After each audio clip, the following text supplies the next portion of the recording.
side and trots around the bases. It's a 2-run homer, and Vladdy has given the Blue Jays a 2-1 lead. With Doug Russell. It does mean something. Nick Bruzowitz. Beat him up in private. And Dave Gasper. Let's stay up all night long. From Monroe Street to Lombardi Avenue. There is your dagger. This is your daily deep dive into the teams we love and the games we watch. Touchdown, Wisconsin! And there it is!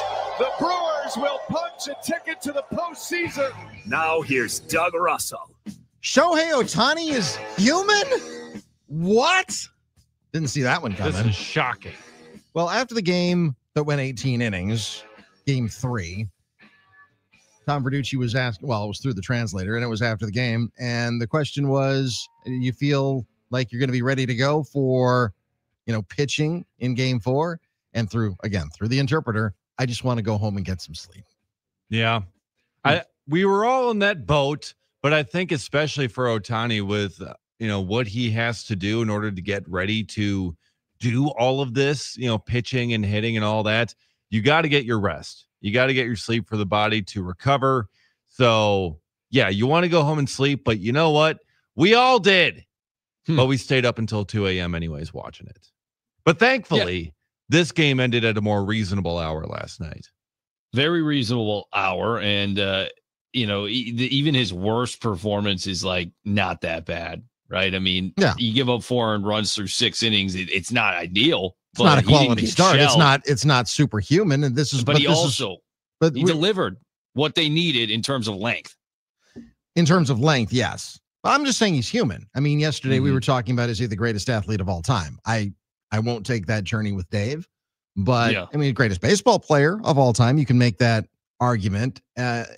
And you look at some of the superhuman feats that he has done, but he was also 0 for 3 last night. I think the fatigue is starting to get to him. All I'm saying is that he's human. I'm not saying, listen, it's one game. I don't believe you. It's not like I'm saying that Shohei sucks or anything. I still don't think he's human. But, at the plate, he struck out a couple of times too. He was 0 for 3 last night as well. So, superhuman, yes, but still human. Even if you're superhuman, it's still half of that is human. And we saw a very human Shohei Ohtani last night as the Blue Jays squared up their series with the Dodgers, the World Series, at 2 games apiece. Pivotal game 5 tonight in Los Angeles before the series shifts back to Toronto for game 6 and or possibly a game 7.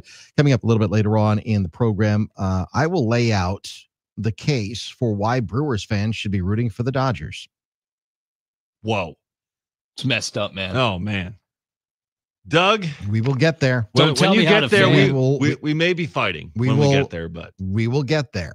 We will get there. Still coming this hour, Wayne Larrivee, the Hall of Fame esteemed voice, erudite voice of your Green Bay Packers, will join us as the Packers get set to take on the Carolina Panthers on Sunday at Lambeau Field. Nick has a lousy neighbor. We'll get to that in just a minute. The Vikings are not Nick's neighbor, but they're just as bad. Also, Giannis in the New York media as the Bucks beat the Knicks at Fiserv Forum last night. And anytime you've got the New York media in town, stupid questions follow. And the incessant, I can't believe you are playing in crappy little Milwaukee. That still pops up. That still happens.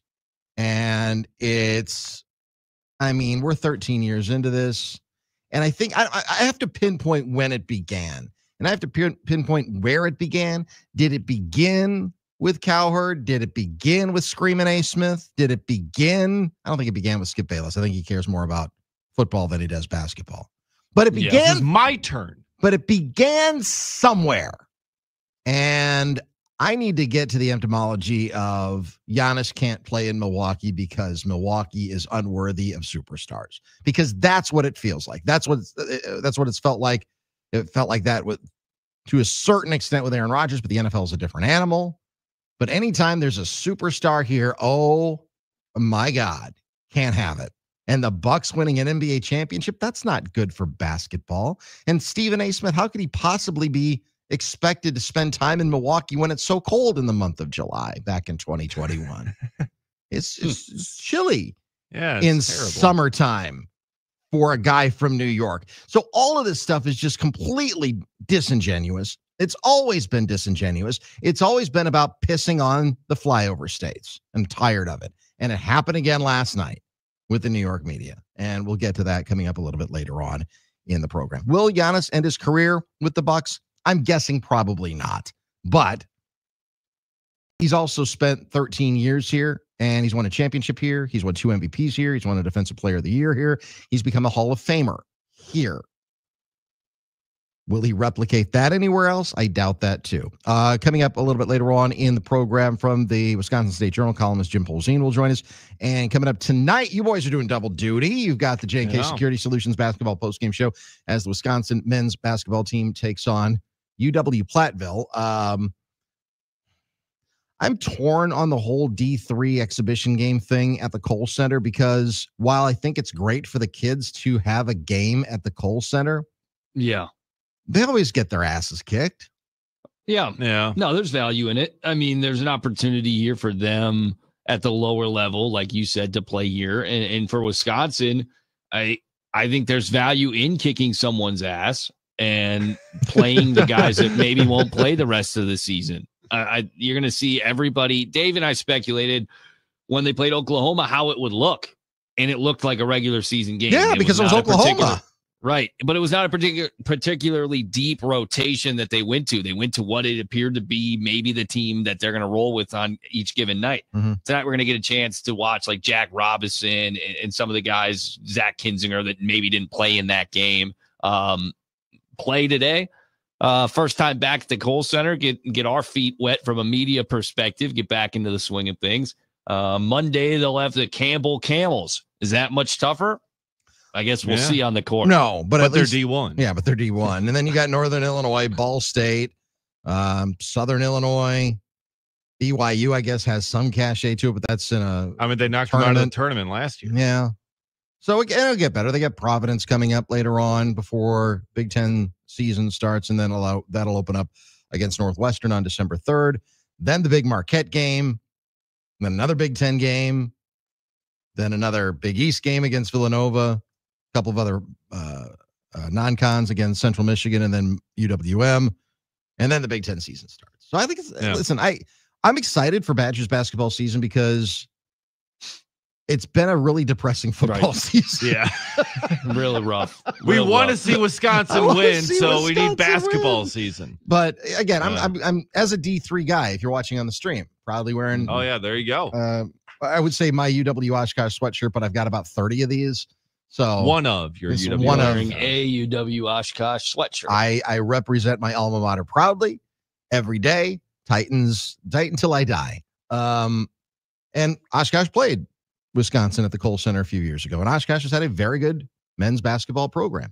When I was in school, they were a women's powerhouse when Kathy Bennett, Dick Bennett's daughter, was the coach at Oshkosh.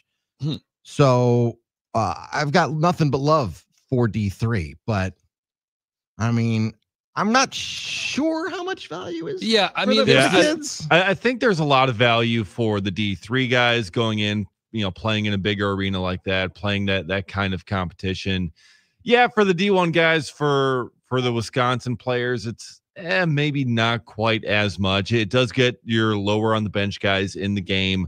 It kind of gets your feet wet and ready for the season. But I also do kind of like that it is some sort of tradition, that the Badgers are keeping with, trying to bring in the schools from around the state.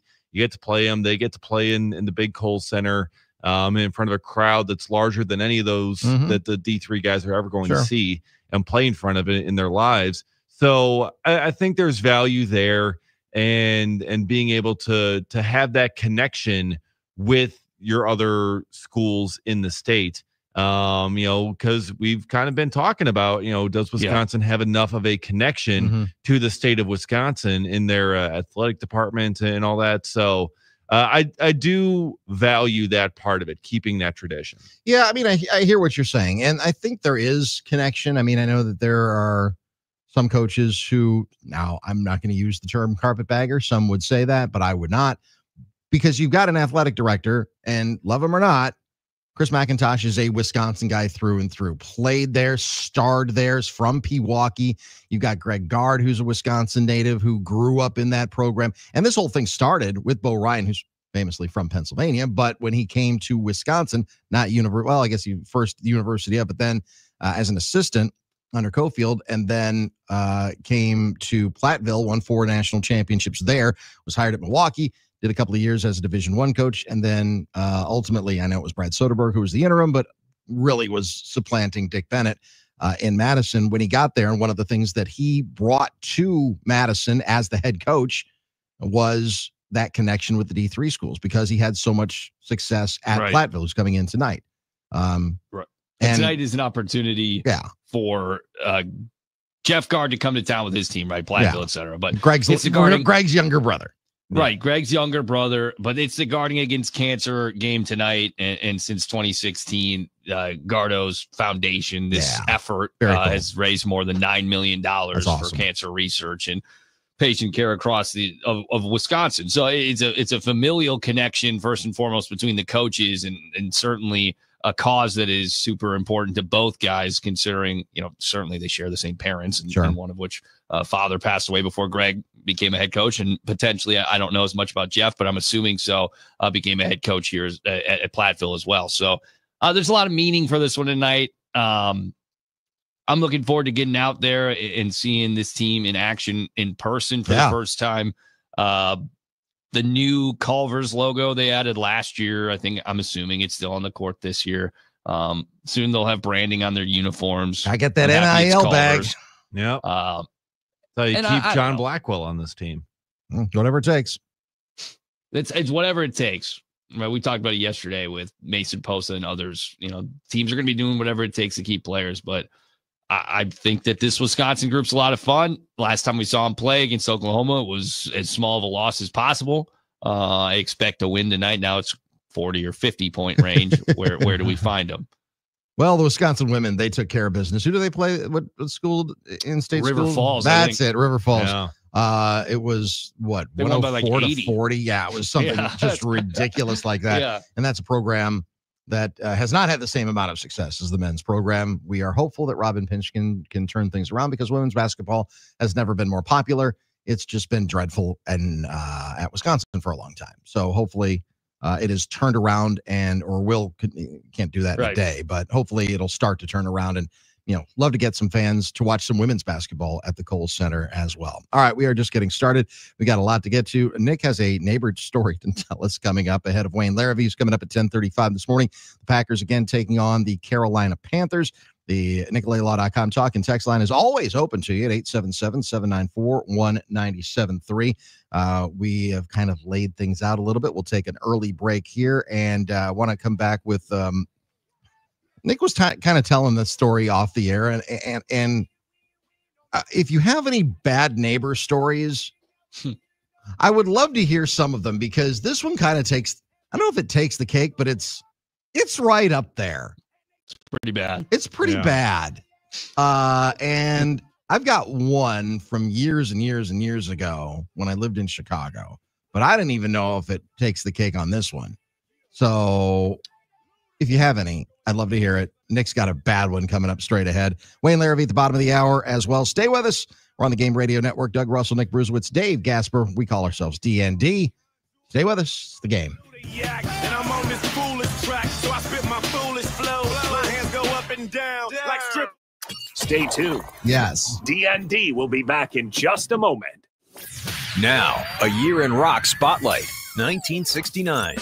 Low-budget film Easy Rider captures the public imagination with a soundtrack by Steppenwolf, the Byrds, and the Electric Prunes. The Woodstock Music and Art Fair is held August 15th through 18th on Max Yasgur's farm in Bethel. 32 of the biggest bands of the day played to a crowd estimated at 500,000. The event is later released as a movie and album.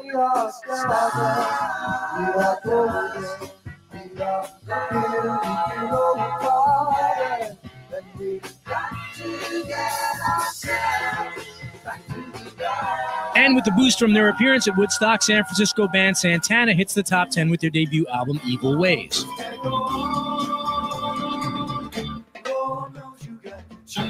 The festival undoubtedly immortalized Jimi Hendrix and ushered in the era of large rock concerts and arena rock bands. Also in October, Led Zeppelin have their only U.S. top 10 hit when Whole Lotta Love reaches number 4. I'm gonna give you my love.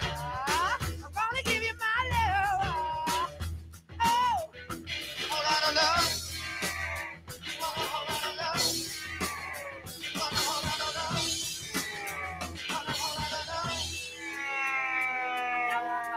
The Allman Brothers Band released their debut album on Capricorn Records to good reviews but limited sales. And 7 years after his last number one, Elvis Presley tops the charts with Suspicious Minds.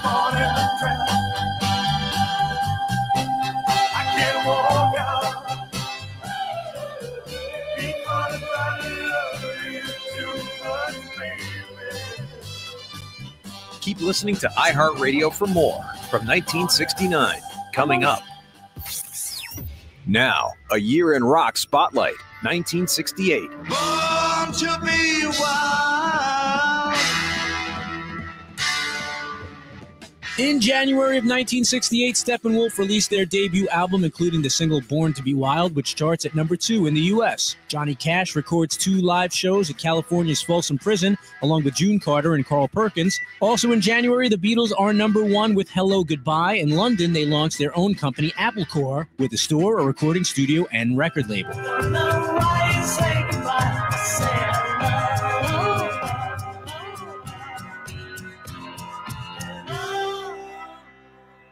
February of 68, Pink Floyd lead singer Syd Barrett is checked into a psychiatric hospital and the band replaces him with David Gilmour. The Beatles, Donovan, Mia Farrow, and others travel to India to study transcendental meditation with Maharishi Mahesh Yogi. And Bill Graham opens the Fillmore East concert venue in an abandoned New York City theater. April of 1968, the musical Hair opens on Broadway for the first of 1,750 performances.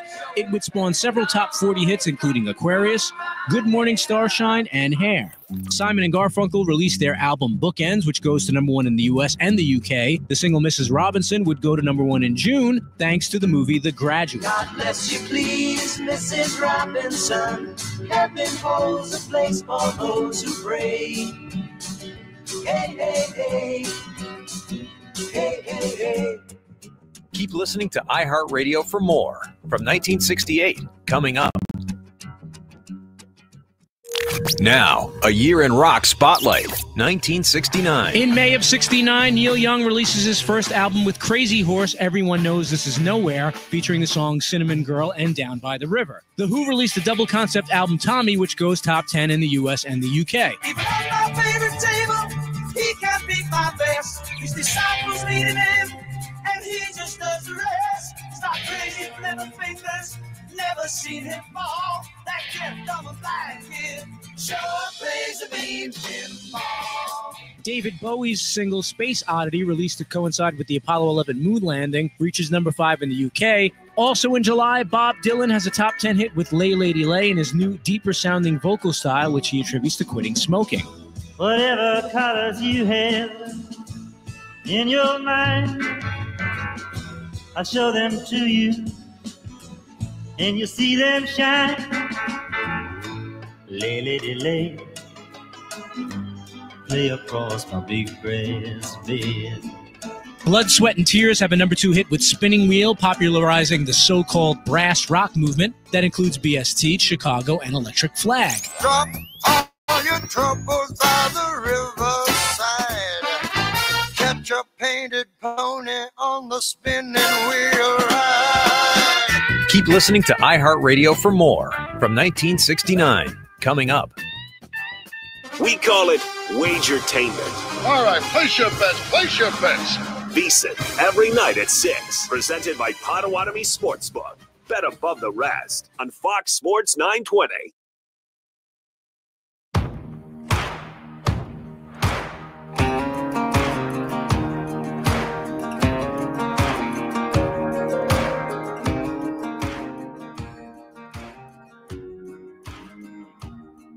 So your bag's backed up against the wall, and the bandwagon's falling. Game Radio Network, D.N.D, Doug Russell, Nick Brusewitz, and Dave Gasper coming up in about 15 minutes. The esteemed Hall of Fame erudite voice of your Green Bay Packers. all the superlatives. Wayne Larrivee joining us on the program. Also, we will hear from Packers coach Matt LaFleur about 11:40. The Packers getting back onto the practice field after taking their mandatory Tuesday off ahead of Sunday's game against the Panthers back home at Lambeau Field. There has been by the time Sunday rolls around, there will have been one home game in a 51-day period for the Packers. Terrible. But we had a lot of home games early. We'll have a lot of home games late. But yeah, there's like almost a 2-month stretch where there was one game. Just nothing.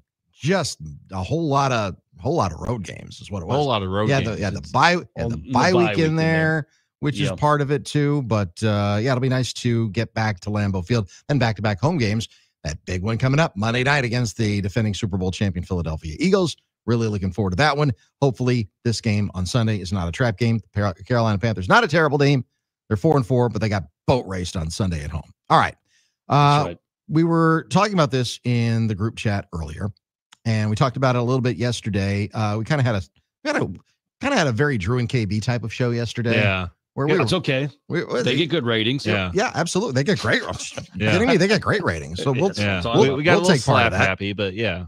All right. So Nick, you have been in your apartment now for how long?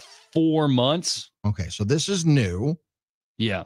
And you have some interesting. You have had to deal with some interesting things over the last 4 months. Please. Yeah, I would say it's been a little rocky to get going at this apartment complex. I'd argue that the management is significantly better than my previous location, so there's a win there. Okay. But we have a balcony, my girlfriend and I, and we are not above anybody. We are the bottom floor. So there are 3 floors. We're the bottom floor. There are 2 more balconies directly above ours. And we put out our outdoor furniture, our outdoor rug, some table, chair situation, and we didn't do enough out there. But to be fair, busy in the summertime. It's like a patio. So how big are we talking about? I mean, how much room do you have out there? I want to set the scene. I'd probably say it's like 10 by 5. I mean, it's enough for a couple of chairs. A couple of chairs and a rug and do our thing out there, right? I mean, just kind of watch people. Okay, yeah. You have a plant out there? We did. Did it die? But we did. Maybe. And now, you know what? Honestly, we might know why it died. So, long story short, it always smelled terrible out there since we moved in. I was like, "What is that?" And our rug got ruined over a series of weeks. It just stunk. And our bedroom window opens directly out to the balcony. Okay. So I'm like, this is terrible. What is going on? So last week I finally just go out there and I start dealing with it. I'm looking through the rug. I'm picking the rug up. It's stained. It stinks. It's terrible. And I'm like, it smells like urine. Oh, right. That's the word I can use on the radio. It smells like urine. Yeah. And I'm like, what the hell is going on? And so I start snooping around, looking around, trying to figure out why everything, maybe something's leaking, maybe our air conditioning unit, maybe something is leaked. And I look up and I can see through the boards of the patio above me, right? Okay. Ours is concrete because we're the lowest level, but the floor above us is boards. Okay. With a gap in between. And I can see what looks to be turf, artificial turf. Okay. And it's like a light bulb moment for me. Their dog on the floor above us goes to the bathroom on the balcony, and it leaks through and lands on our stuff or on our balcony. Where do they think it goes? Just into the turf forever? Like that's what I think that's what they do. And because underneath for a series of months, I have been trying to figure out on occasion why there's always this giant whoosh, sound. And I think it's when they rinse off their piss mat. I mean, their urine mat. And so I'm like, you've got to be kidding me. You have to, like, what are the odds? First and foremost, is that negligence to an animal to make them exclusively use the restroom on a balcony? And I don't know. Well, it might, whether it's exclusive or not, doing it at all is like, if you have a dog, I love dogs, right? Yeah. But if you have one, be a responsible pet owner, and so there's you can have puppy pads if you need to, or you can do what any other normal human being does and take them outside. So not on the balcony, because I'm not breaking any news here. That stuff doesn't just evaporate on its own. It will eventually, but there is gravity that will take it that will bring it down. Yeah, it goes somewhere. Now, I could almost understand if it's like the dead of winter and it's like -10 out and the dog doesn't really want to go any further outside. But when it's summer, come on. Yeah, because as they say, winter is coming. Yeah, winter is coming. Because I've had a dog out on the upper parts of an apartment building, and I always took her outside. Like I didn't because have you're a anything normal set up. person. Yeah, well, thank you, Doug. But I never even thought of let's just pee right on the balcony. Oh, it'll be fine. No, you got a person underneath. Now, I had a neighbor underneath me who did not like dogs at all. Millie would be, just kind of walking around. She was a puppy, it's like, and she'd get the zoomies from time to time, as puppies do. And all of a sudden, this person below me would just start banging on the ceiling, just taking like a broom or whatever else, just like punching the ceiling, trying she made noise complaints to management about Millie just walking around or playing around in the middle of the day. It's one thing if it's like late at night, if it's like midnight, if it's 10 o'clock, you're trying to sleep. That's sure, I get. But when it's the middle of the day, how about you just chill out, okay? There's dogs that are allowed in this building. She's not doing anything crazy. Just chill out. So, I've had, neighbors that, complain about dogs. But Millie was doing nothing wrong, I think. Right. But, my goodness. But if peeing on the balcony. Let me reset the scene. Apparently there was emergency broadcast alert at some point in this conversation that we had. Mailman Jeff enlightened us. Upstairs neighbor having their dog use the restroom on their balcony. It seeps through, lands on my balcony, and it is just mind-numbing, mind-boggling almost, that this is even permitted. You can see here a picture of my balcony, and you see that giant wet spot. Oh, yeah. Oh, wow. Oh, yeah. Yeah. And not to mention, the third floor neighbor has a bird feeder, and all the seeds fall down and land on our balcony. Oh, no. So my balcony is covered in what I believe to be dog urine and bird seed. Neither of which belong to you. Oh my God. So it's a brutal turn of events. I'm grateful it's getting cold and winter will be here soon. And I mean, we're not going to go out there anyway. So but that just means they're going to have their dog pee on their balcony more. And it's I don't want, the dog is scary first and foremost. Oh, really? It's a scary dog. Big dog, scary, loud dog. So I don't want to go up there and be like, bing, bing, bing, bing. Hey. Well, but on the other hand, if you don't want him to piss on your balcony, something's got to be done about it. Is he a mind reader? Are your neighbors mind readers? They're not mind readers. But you got to do some sort of passive aggressive thing to their balcony. Just start throwing it back up. How well? Good luck with that. Throw something up there. And how do they know we're not on they have to scout it out to determine if my girlfriend and I are even out there. I don't even know that they think about that. If that's what I get covered in it? Well, that's why. That's when you just start yelling up there, hey, you. But this has already gone on too long. Yeah. That's the point. Yeah. What you need to do is just be a good neighbor and ask them to be good neighbors. Say, hey, look, listen.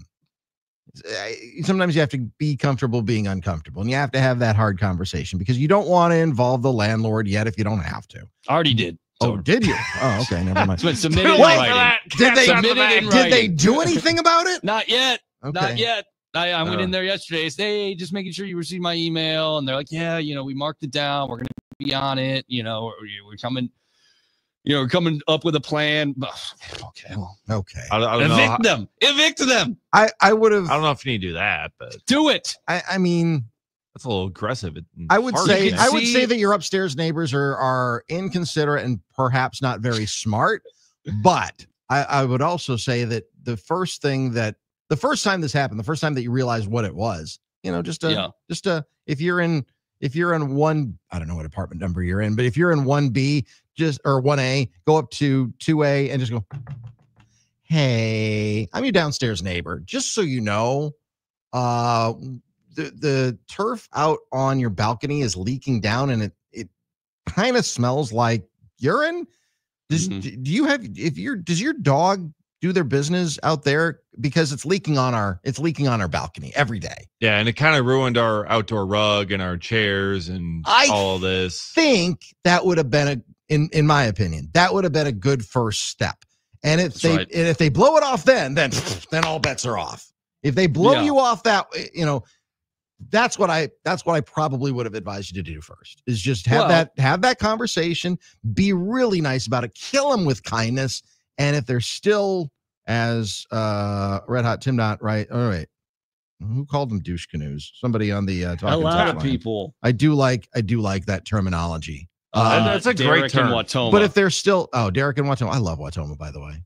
Great city. Great. So I passed my driving test after I failed the first one in Berlin.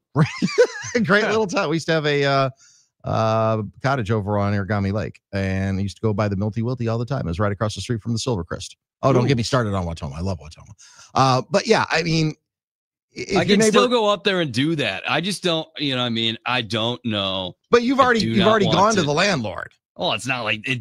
Trust me, maybe they'll never do anything about it. Maybe they were just blowing smoke up my, telling me, oh, well, we'll handle it, and never going to happen. We'll see. I mean, things can still be done. I can still go up there, get shanked, and then come back down. If you get shanked, then there's then it's your fault. Well, no, then it's Doug Russell advised me to go up there, and I got harmed physically.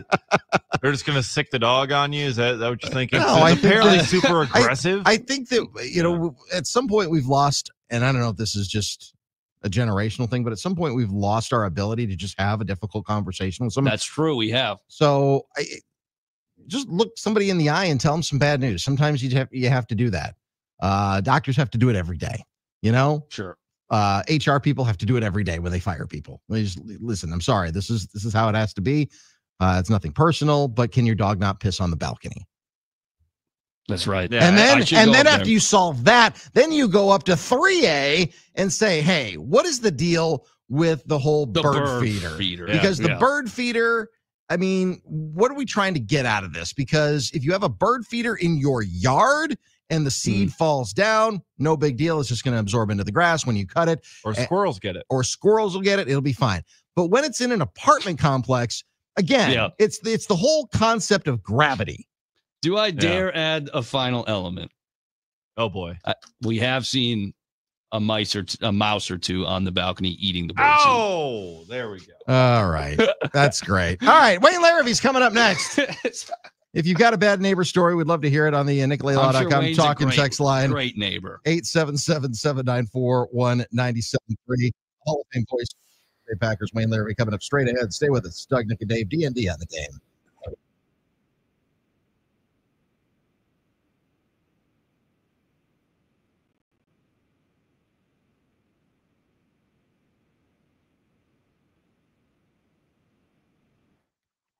Watch D.N.D. They're live on YouTube, Facebook, and X right now. There you go. There we go. Just search 97.3 The Game. iHeartRadio. Here are the top Billy Joel songs that you've thumbed up. Number 3, My Life. I don't care what you say anymore. This is my life. Go ahead with your own life. Leave me alone. Number 2, It's Still Rock and Roll to Me. Nowadays you can't be too sentimental. Your best bet's true, baby blue continental. Hot funk, cool punk, even if it's old junk, still rock and roll to me. Number 1, Uptown Girl. Uptown girl, she's been living in her right great world. As long as anyone with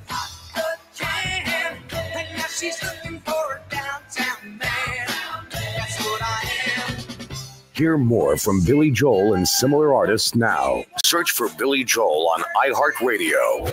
All your favorite music, all your favorite stations, all free.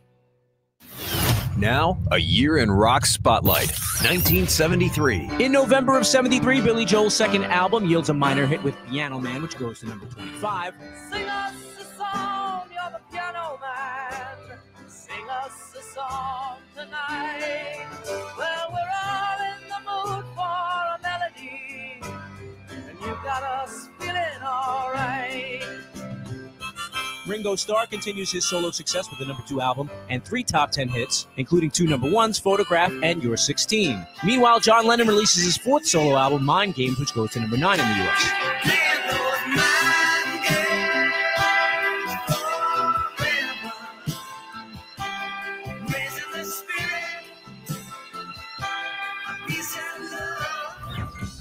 And in December, the single Taken Care of Business drives the second album by Canadian rock band Bachman Turner Overdrive to number 4. Emerson, Lake and Palmer released their 4th album, Brain Salad Surgery, which goes to number 11. And after passing away in a plane crash in September, Jim Croce has a posthumous number 1 with Time in a Bottle. Looked around enough to know you're the one I want to go through time. Keep listening to iHeartRadio for more from 1973. Coming up.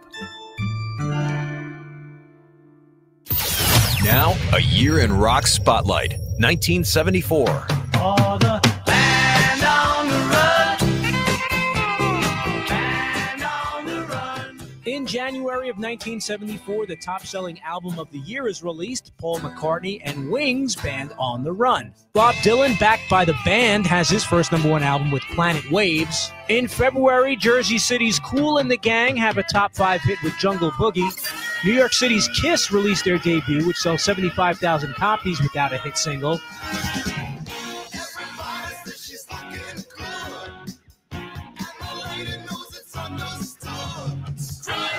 In March of 74, Canadian band Rush released their debut album, Get a New Drummer, and go on their first U.S. tour. David Essex has the first of many top 10 hits in the UK and his only U.S. hit with the single Rock On, which goes to number 5. And Steely Dan hit the top 5 with the single Ricky Don't Lose That Number and have a top 10 album too with Pretzel Logic. Ricky, don't lose that number. It's the only one you want. You might use it if you feel better when you get home. Keep listening to iHeartRadio for more from 1974.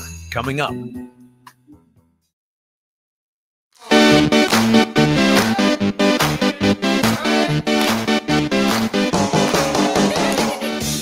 D.N.D. rolls on. Doug Russell, Nick Bruzowitz, Dave Gasper here on the Game Radio Network. Coming up on Sunday at noon, it's kickoff between the Packers and the Panthers, and we've got a new radio station. If you're listening in Milwaukee to Packers games, it is the Big 95.7.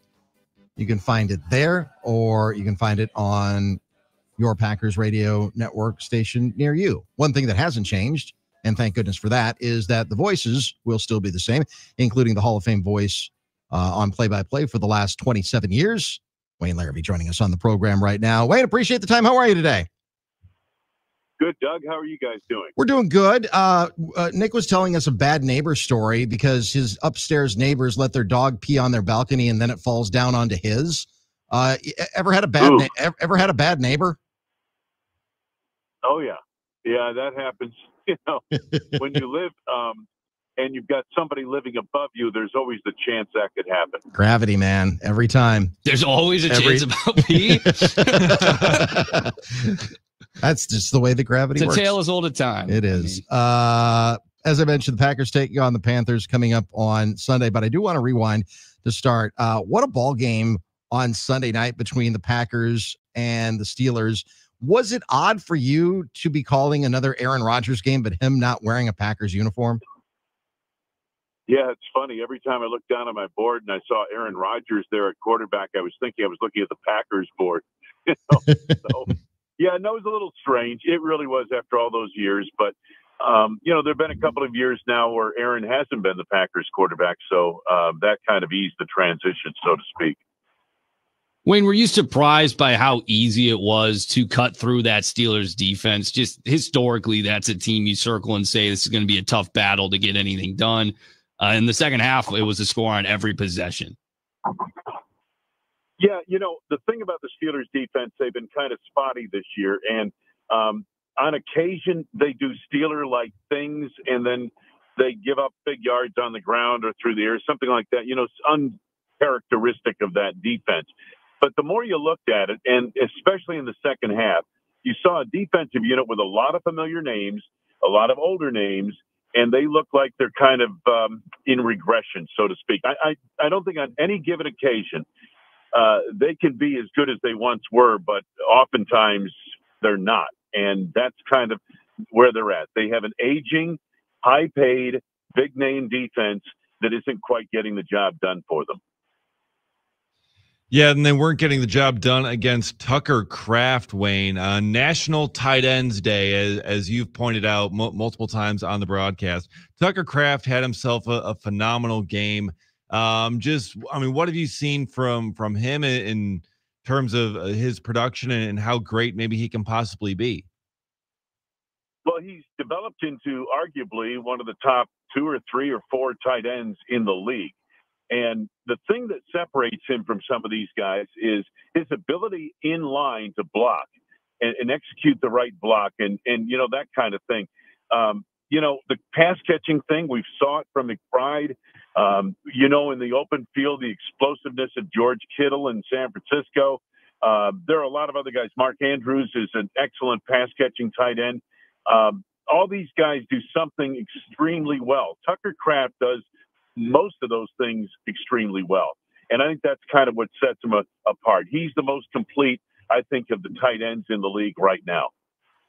When you look at all the quarterbacks in the NFL, Wayne, I don't think quarterback play has ever been better, number one, in league history, top to bottom. And everybody can decide what the word elite means for themselves, I suppose. But when you look at Jordan Love in his third year, do you consider him an elite quarterback, one of the top 5 quarterbacks in the NFL? Well, I think, Doug, we have to see the way the rest of this season progresses, but he certainly is heading in that direction. And if you look at his body of work this year, I mean, he's been over, 110 passer rating in 4 of the games. He's only had 2 games where he's been below 100, and one of those was an 89, and the other one was a 90-something passer rating. Not bad by any stretch of the imagination. So I think the consistency we're starting to see there, and if he carries this through the rest of the year, he'll be a bona fide top 10 and star quarterback in this league. I think there's no doubting about his ability level. And the thing that again, I had a discussion before the San Francisco divisional playoff game 2 years ago with John Eric Sullivan, one of the Packers' chief scouts. And, we talked about Jordan Love, and he said the thing that struck him about this kid and the makeup they love about him is that, he's going to have success. And if he does, he's not going to sit on his laurels. He's going to keep working. He's got a great head on his shoulders. He's never going to stop working to get better. And you know what, guys, we've seen it. We've seen it in the footwork. We've seen it in the accuracy. He was so smooth the other night. I had no idea he had 20 straight completions from the second quarter through the third. No idea. He's just that kind of an operator. He's very cool behind center. And, I got to tell you, I think he was a top 15 quarterback last year. I think he'll be solidly in the top 10 this year by the end of the year. Wayne, we've had discussions throughout this week and last week so far talking about where the Packers are at as a team and if they might be the most complete team that the Packer fans have seen in a long time. But every team has an Achilles heel. Is it at cornerback with the Packers? Because it feels to me like Nate Hobbs has certainly not been what has been expected. Nixon had a rough one early against the Steelers, but Carrington Valentine has stepped up. Is that the spot that gives you the most pause if you're going to lean all the way in on this as a Super Bowl team? Well, I would say defensively, yes. And that's something we knew going in. The Packers don't have what I would call a pure shutdown corner. And I know Keyshawn is trying to be that, but they don't have that kind of talent. They don't have the Jair Alexander of 5 years ago, okay? And by the way, Jair is not that player anymore and hasn't been since he got, boat raced by Najee Harris week 4 of 2021. This is what you're hoping for. Get the pass rush. Get a pass rush with a 4-man rush, and that will make these cornerbacks good, and that'll make them really good, and they'll be certainly good enough to win a Super Bowl with. But that's predicated a lot on what the front seven is able to do up on the front end. And I think that there was an incredible stat Alex Smith on ESPN had the other day. He said the Packers actually blitzed one time in the Pittsburgh game, and yet they got pressure on quarterback about 40% of the time of pass rushing, which that's exactly the formula that when Hafley got here, that's what they were trying to be, that kind of a team. That's what Philadelphia was last year, that kind of a pass rush team. You can get pressure out of your front four. Now, Aaron Rodgers, when he looked into that secondary in the second half, he couldn't find open receivers, and he had to hesitate for a moment. And that ball wasn't coming out in 2.5 seconds, and then the pass rush got home. Wayne, we've kind of talked about it a little bit on the show this week, but with such, a somewhat emotional win this last week against Aaron Rodgers and the Steelers, and then, as you mentioned, the Philadelphia Eagles there, you got them coming up next week. Does this week with the Carolina Panthers feel kind of like a trap game to you? Yeah, you could certainly, from our point of view, you could look at it that way. There's no doubt. I don't sense that's going to be the case in that locker room. And I go back to where Matt LaFleur's teams have been. We've been in situations like this many times, and they've always come out prepared and ready to play and win.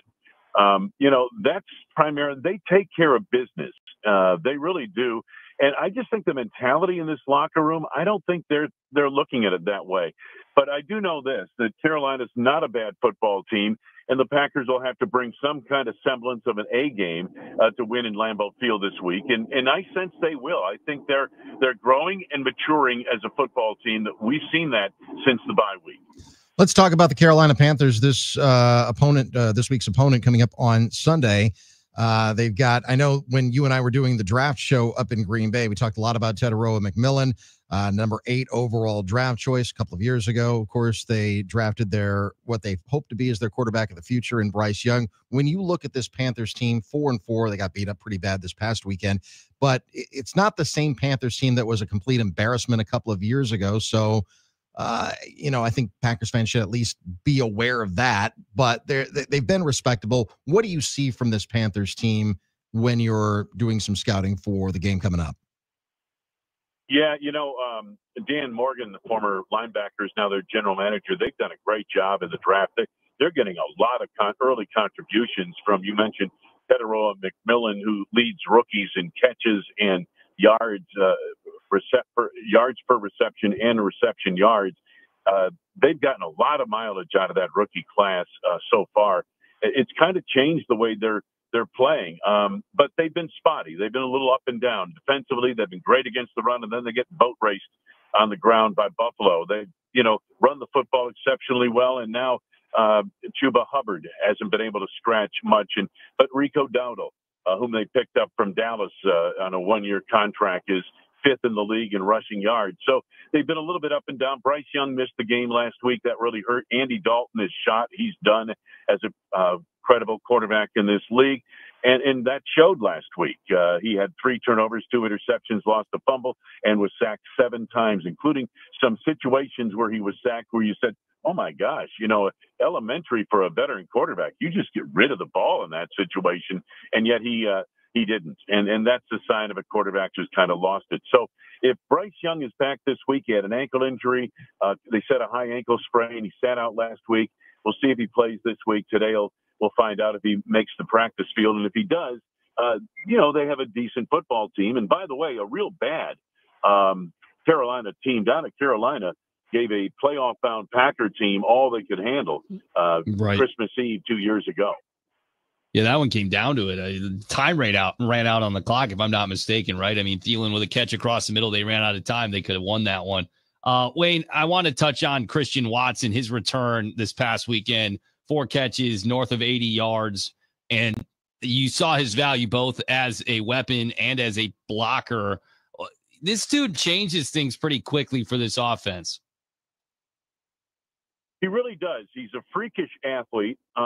He's made an incredible comeback. I still think he'll probably be on a bit of a pitch count, but there's no question his impact on the game.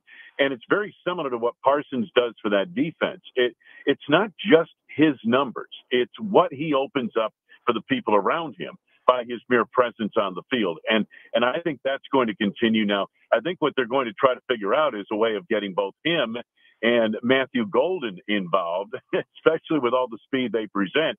And that's something we'll see as as Hank Stram would say, matriculate through the second half of the season. But I think it's important they get both those guys going at the same time, and that will present some lethal options downfield. Wayne, there's the trade deadline coming up in the NFL. In your view of the team, is there an area that you think that they should address to get themselves, to be able to matriculate through the second half of the season? I don't think they have a glaring need. Sure, if a good cornerback pops loose, but how often does that happen at the trade deadline? I mean, if you're a good cornerback, your team's not looking to trade you. They're looking to pay you. So I don't think you'll see a whole lot of activity. I don't know. Maybe they pick up something here or there, but or maybe here's another theory. Maybe they trade one of their surplus assets for an extra draft choice, if something presents itself worth doing in that regard. But that's about the only thing I see. And this team doesn't have any real glaring needs. They've got a lot of good young talent, and it's just a matter of this team continuing to mature, as we've seen over the last month of the season. He is Wayne Larrivee, the Hall of Fame voice of your Green Bay Packers. Noon kickoff at Lambeau Field is the Packers and the Carolina Panthers coming up on Sunday. Wayne, we always appreciate the time and the insights. We will definitely look forward to seeing you on Sunday as well as hearing your call. That sounds great, Doug. Talk to you guys next week. All right, looking forward to it. There he goes. Wayne Larrivee, Hall of Fame voice of your Green Bay Packers, joining us here on the program. Again, it is a noon kickoff. I'll get things started at 8 a.m. with Packers Game Day live from the Miller Lite End Zone inside Lambeau Field. Packers preview with Dennis Krause, Drew Olson, Wes Hodkiewicz, James Jones. See, it takes 4 people to do the show that I do for 2 hours by myself. Incredible, Doug. That's just the way that it could take. I'm not saying. I'm just saying. Just saying. Who's to say? But I get things going from 8 until 10 with Packers Game Day, then Packers preview, then again kickoff. With Wayne, Larry, John Kuhn on the sideline as well. Is it a trap game? I mean, you can look at it as a trap game. It's a trap game if they lose. Sure. Clearly it was a trap game, guys. Sure. But we're warning you of the possibility. That's right. That you don't fall into the trap. So I think it'll be a much different game, as Wayne was talking about. If Bryce Young is able to play, Andy Dalton looked just absolutely lost against the Bills. And it was a home game. I mean, the Panthers had a 4-game home winning streak dating back to last year, but 4-4 on the season so far this year. And they have been, historically over the last couple of years, pretty bad team. They're not that bad anymore. They just had a really bad game against Buffalo, but a lot of teams have bad games against Buffalo. The one that everybody's got circled on their calendar, though, now that that big Steelers game is out of the way, is the defending Super Bowl champion Philadelphia Eagles. And that's going to be another primetime game, Monday Night Football, under the lights at Lambeau Field. And I think that's going to do incredible ratings because this could be an NFC Championship game preview. The Eagles are still a great football team, and the Packers seemingly are right there with them. The Packers right now have the number 1 seed in the NFC playoffs. We're not even halfway through the season, though, yet. Got a long way to go, and it starts on Sunday. We got a long way to go. 3 more hours of D.N.D. Stay with us on the game. Want to watch D.N.D? They're live on YouTube, Facebook, and X right now. I like them even more. Just search 97.3 The Game.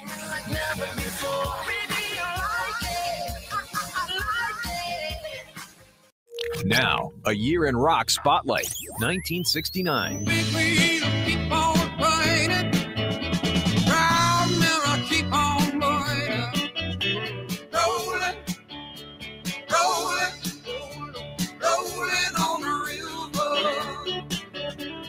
In January of 69, Creedence Clearwater Revival has a number 2 hit with Proud Mary. The Beatles perform live for the last time on the rooftop of Apple Records in London. And after touring as the New Yardbirds in September of 68, Jimmy Page renames the band Led Zeppelin and releases their debut, which goes top 10 in both the US and UK. Oh, good times, bad times, you know I've had my share. When my woman left home for a blind man, but I still don't seem to care.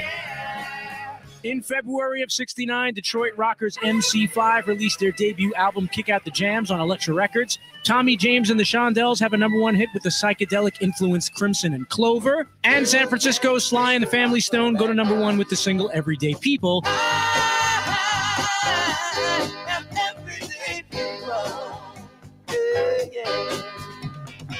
Keep listening to iHeartRadio for more from 1969. Coming up. Now, a year in rock spotlight, 1969.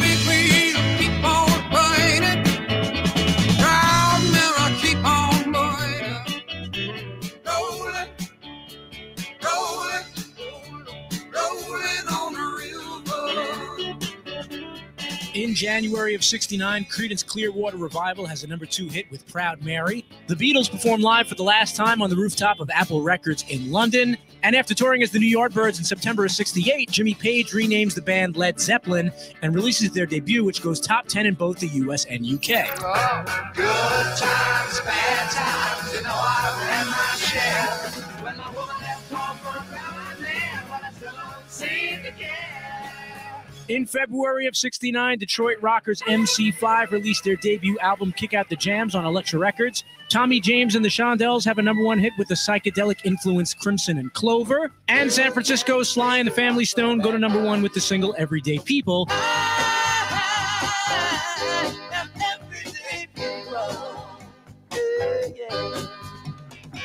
Keep listening to iHeartRadio for more from 1969. Coming up. iHeartRadio. Here are the top Steely Dan songs that you've thumbed up. Number 3, Hey 19.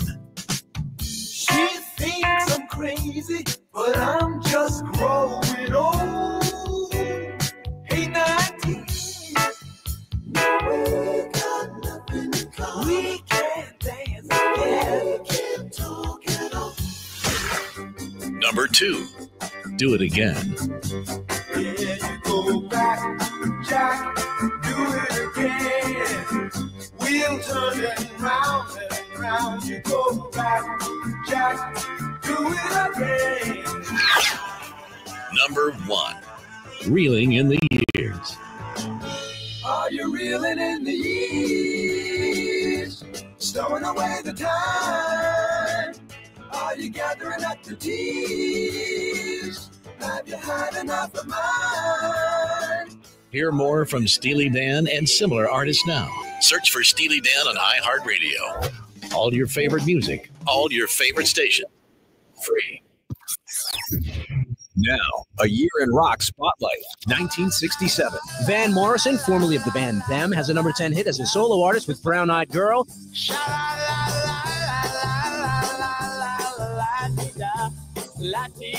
In July, LA band The Grassroots score their first top 10 hit with Let's Live for Today. And UK supergroup Cream, featuring guitarist Eric Clapton, tour the US for the first time. In the sunshine of your love.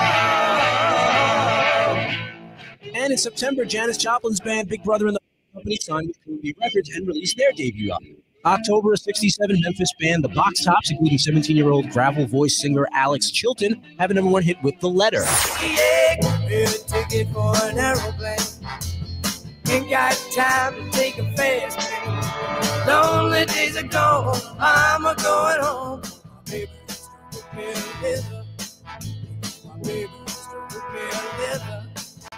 And in November, the first issue of Rolling Stone magazine is published in San Francisco, featuring an interview with John Lennon. The Who have their first and only U.S. top 10 hit with I Can See for Miles. In December, they smashed their instruments on the Smothers Brothers TV show. Keep listening to iHeartRadio for more from 1967. Coming up. Your attention, please. We are the gang and the home of D.N.D. with Doug, Nick, and Dave. Weekdays from 10 to 2, live 24/7 on the iHeartRadio app. Watch the show on YouTube, Facebook, and X by searching 97.3 The Game. He's very knowledgeable, very intelligent guy, very personable guy. Here's Dave Gasper. All right, well, the World Series is all even. Hit well to deep left center. And this one will go. Vladimir Guerrero Jr. lines one into the seats in left center, and the Blue Jays take the lead. The Blue Jays would ultimately win 6-2 to even the series at 2 games apiece. Game 5 tonight, the last game in Los Angeles, and we are guaranteed at the very least a Game 6. Yeah, I mean, I thought that Shohei was human, and he showed that after such a one-of-one performance, getting on base 9 times. I mean, 4 of them were intentional walks. He walked when the last one was probably close to an intentional walk anyway. Didn't give him anything to hit. Let's see if he would chase something. You can get Shohei to chase occasionally. He struck out a couple of times last night, but the Brewers had him chasing a couple of times as well. But as far as the Dodgers, this evil empire, I'm going to lay out coming up in a few minutes why Brewers fans should root for the Dodgers to win this whole thing. Interesting. I will make the case for it, but I almost just threw up in my mouth a little. I get it. I understand.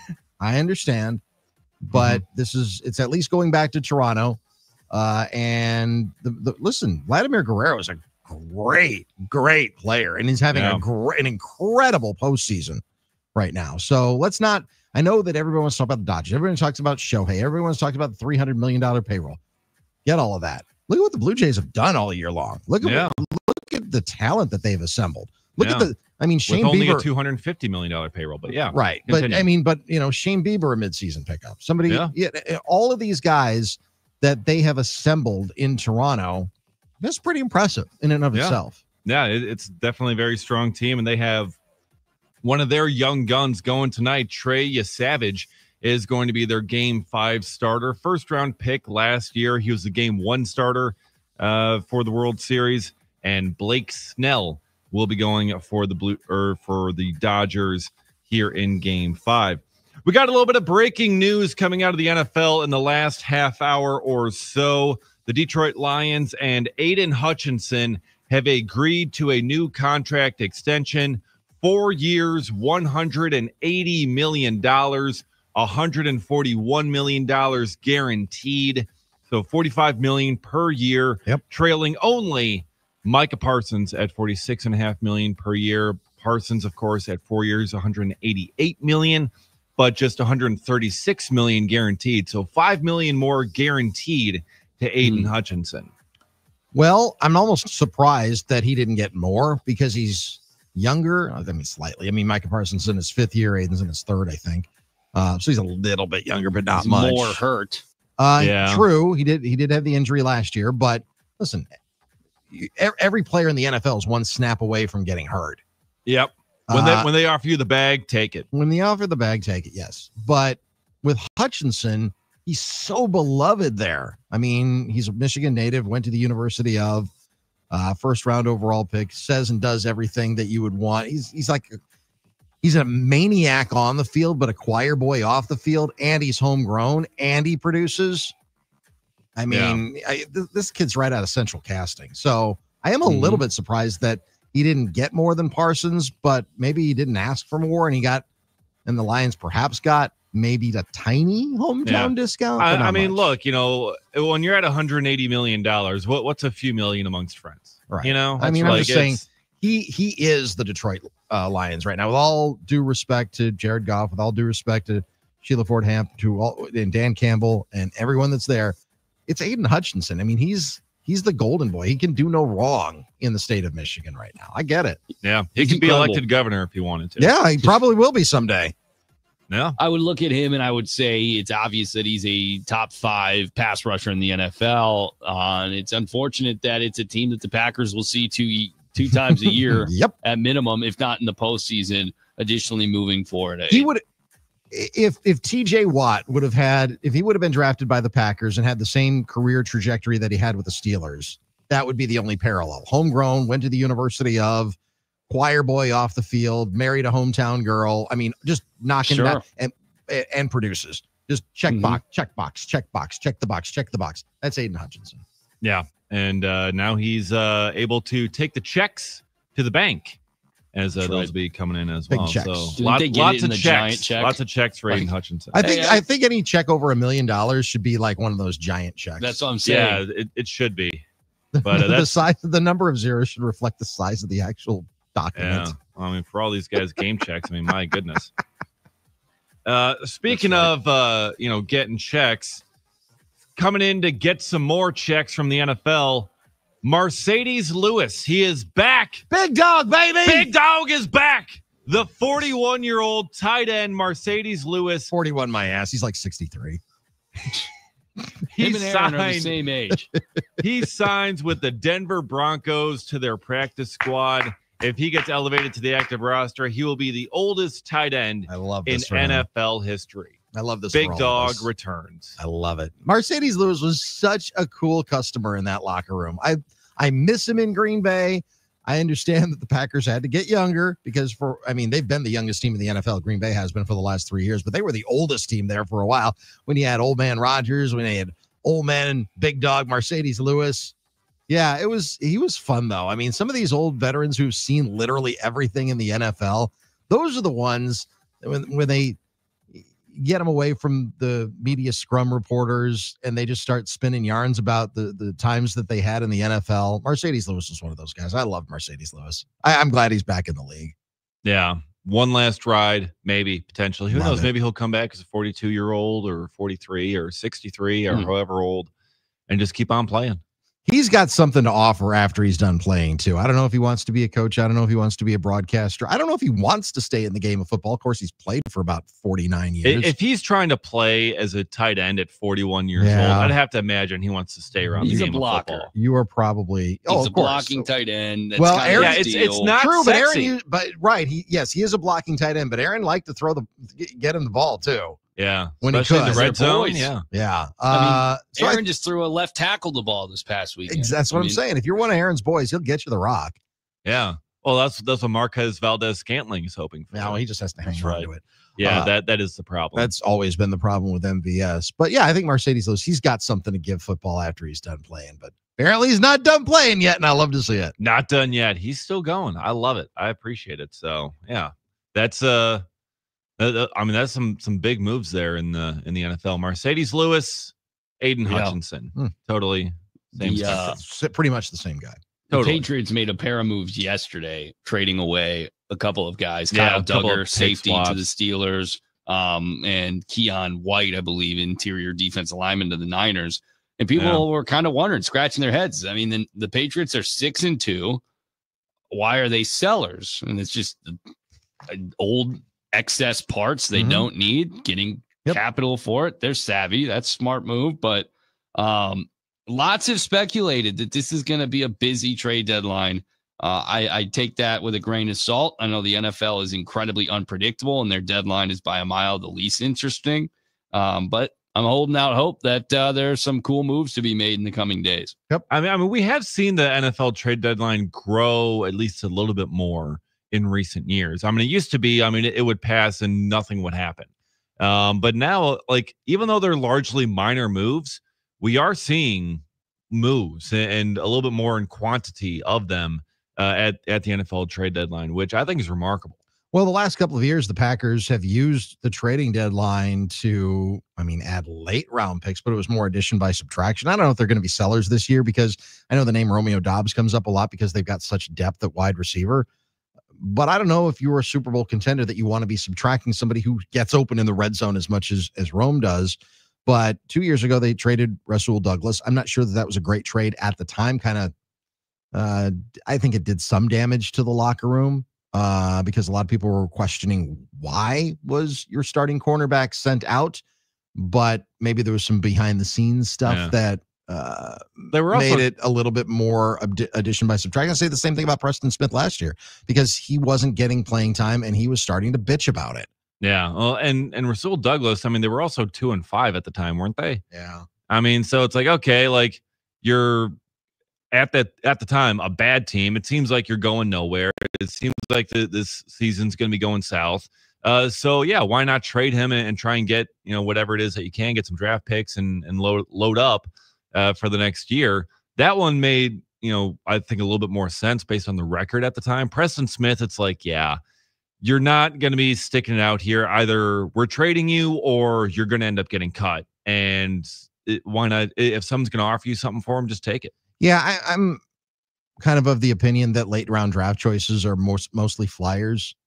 Oh, 100%. And I can't get too worked up over, listen, if you're going to trade, for example, a Preston Smith, and you're going to get, for example, a 7th round draft choice for him.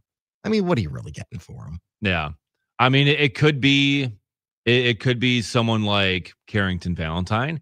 It could be someone who gets cut before, final cutdown day.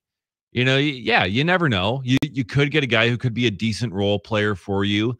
You could get, a player that doesn't stick around and no one remembers who they are. I mean, what was it? Micah Robinson, I think, was one of their 7th rounders this year, and he was already the Titans, I think, signed him off the Packers practice squad. Yeah, like Matt Schneidman tweeted out, Micah will no longer be playing for the Packers. Like, yeah. Thanks a lot for that, Schneidman, for the mini heart attack there. Appreciate it. A few times that was intentional, by the way. Oh, I know that was intentional, but still, I mean, it worked. It worked. Damn it. Yep. He did something very similar with I think the Jets cornerback Lamar Jackson earlier this year. Mm-hmm. And it was like Lamar Jackson is out for season or something, and it was Lamar of the defensive variety, not the offensive variety. I mean, big moves have been made at the trade deadline. Christian McCaffrey midseason from the Panthers to the Niners a couple years ago is the most notable in terms of star players. Some speculation that the Chiefs could be adding at running back at the deadline, whether it's Alvin Kamara, Breece Hall. You just don't want to see the rich get richer. Packers are one of those teams. I'd like to see them get richer. But at this point, we're not necessarily sure what direction the Packers will go in. It's an unpredictable deadline. The other deadlines, massive action. I was just looking it up. I saw it 2 years ago or 3 years ago now. 2022 had 31 trade deadline moves in the NFL, 10 of which were on deadline day. And that was the most at that time. I can't confirm or deny if it has gone up or gone down since then. But at least there is some recent history at which more action has been taking place at the deadline. McCaffrey, I think, was part of that 2022 deadline, if I'm not mistaken, as well. Yeah, and I was kind of going through some of the late round draft choices that the Packers have had over the last, I don't know, we'll say 4 or 5 years, give or take. Isaiah McDuffie, 2021, 6th round pick. Okay. There you go. Yeah. Cole Van Lannon, on the other hand, not as much. Kylan Hill, not as much. Yeah. Rasheed Walker. Hey, that guy's pretty good. 7th round pick in 2022. Samori Toure, he made the team. Not there anymore, but he made the team. He was a 7th round draft choice. Then you've got guys like Tariq Carpenter, Jonathan Ford, Grant Dubose never played, Anthony Lou Johnson Nichols. Jr. Yeah, Lou Nichols. But Carrington Valentine. But you got Carrington Valentine. Got Carl Brooks. And Anders Carlson. Well, what a good guy. He was a very good guy. Without Anders, there is no Brandon McManus and there is no Lucas Havrasik. Right. Last year, let's see, 2024, Kalen King, who is on the practice squad of the Panthers, by the way. So welcome back to Green Bay this weekend, Kalen King. Michael Pratt did not make the team out of training camp. Travis Glover, yes. Kitano Ladapo, Jacob Monk.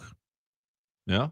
That was a 4th or a 5th round pick. This year, and it's too early to tell, but John Williams, Micah Robinson, Micah not playing for the Packers. Nope. Warren Brinson, Colin Oliver, your 5th round pick. So some of those late round picks, it's more of a flyer than anything. Is. Yeah, but I mean, the more flyers you take, the better your chances of finding someone that'll stick. That'll be good. If you look at any NFL roster, league wide, all 32 teams, it is mostly populated by 1st round draft choices. Do you know what the next hot take? Do you know, as far as like all players, all on your all 53, second round, third round, fourth round, fifth round, sixth round, seventh round, other? Do you know what the next highest percentage of rostered players are? It's going to be the day 3 guys. Your late round pick. It's actually your day 4 guys. It's undrafted free agents. Oh, it goes first rounders, then undrafted free agents, and then it fills out from there. Oh, wow. Right. So that makes sense. I mean, there's a larger pool of, essentially, if you're talking about larger pool of undrafted free agents than there would be in terms of total 7th rounders, total 6th rounders, total 5th rounders, because more guys are undrafted than are drafted annually. Yep. But yeah, it's a good point to be made. I mean, you got to hit on your early picks, and you got to be able to find diamonds in the rough, whether it's a late rounder or an undrafted guy. And, those guys are hungry. Yep. They got to prove something once they're in the league. The other guys have some cushion based off of where they've been drafted and the contracts that they are guaranteed. Did we get through your update, Dave? Do you have anything else? Yes, we did. Okay, please. By all means. Oh no. So we did get through it. Yes, we got through it. Oh, we got through it. Okay. Yeah. All right. Very well. Sorry for the confusion there. The Dodgers should win the Super Bowl. The Super Bowl. They're going to try and win that next. They're going to buy the Super Bowl. Brooklyn Dodgers were actually a football team back in the 1920s. Fun fact. But the Dodgers should win the World Series. And I'll tell you why next. The Dodgers winning the World Series could be good for the Brewers. And I'll tell you why. And you may disagree with me, but we'll find out together. We'll take this journey coming up together, straight ahead. It's Doug, Nick, and Dave, D.N.D. on this Wednesday, October 29th, 2025. Stay with us on the game.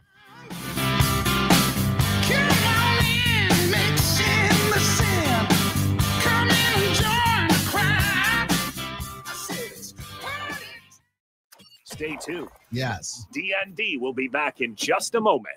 iHeartRadio goes one-on-one with Carlos Santana as he reflects on some of his teachers. We had good teachers, Miles Davis, B.B. King, Tito Puente, and the people who we learn, whether it's Herbie Hancock or Wayne or Buddy Rich, they don't think too much. You just go with your heart, with a lot of conviction and a lot of trust and a lot of energy, and we don't have time to doubt or second guess or anything like that. That's for somebody else. Keep listening to iHeartRadio for more Santana and all your favorite artists.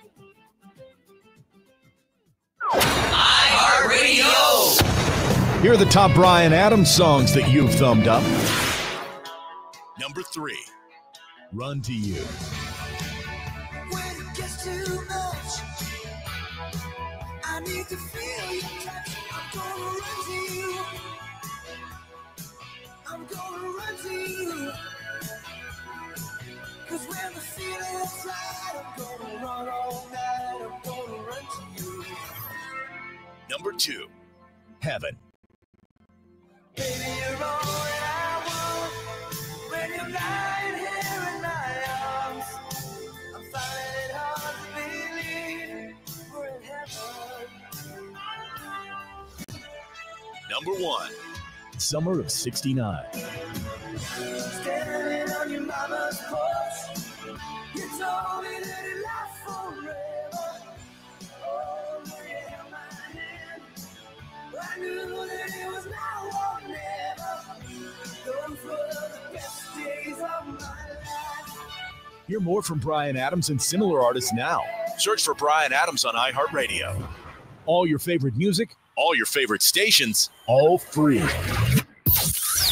Now, a year in rock spotlight from 1977. September of 77, American duo Steely Dan released their 6th album, Asia. It goes to number 3 in the States on the strength of 2 top 20 hits, Peg and Deacon Blues.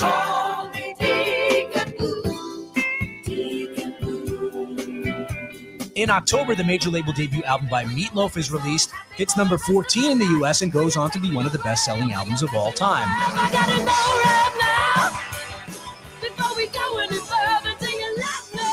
Will you love me forever? Leonard Skinner released the album Street Survivor. 3 days later, singer Ronnie Van Zant and 2 other band members are killed in a plane crash. The album goes to number 5 in the States, and the single What's Your Name hits number 13. What's your name, little girl?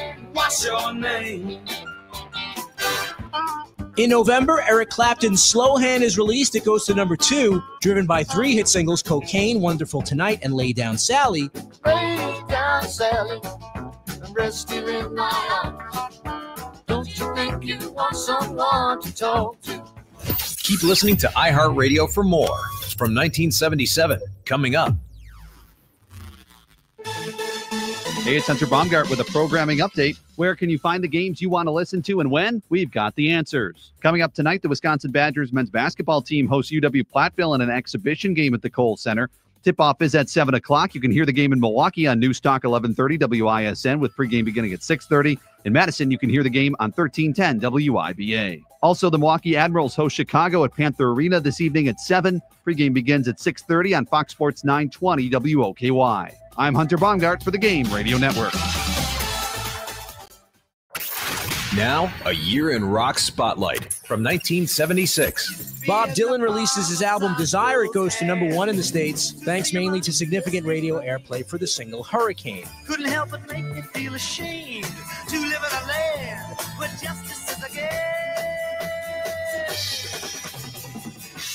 Scottish sensations, the Bay City Rollers, finally score a hit in the U.S. with the number 1 single, Saturday Night. Saturday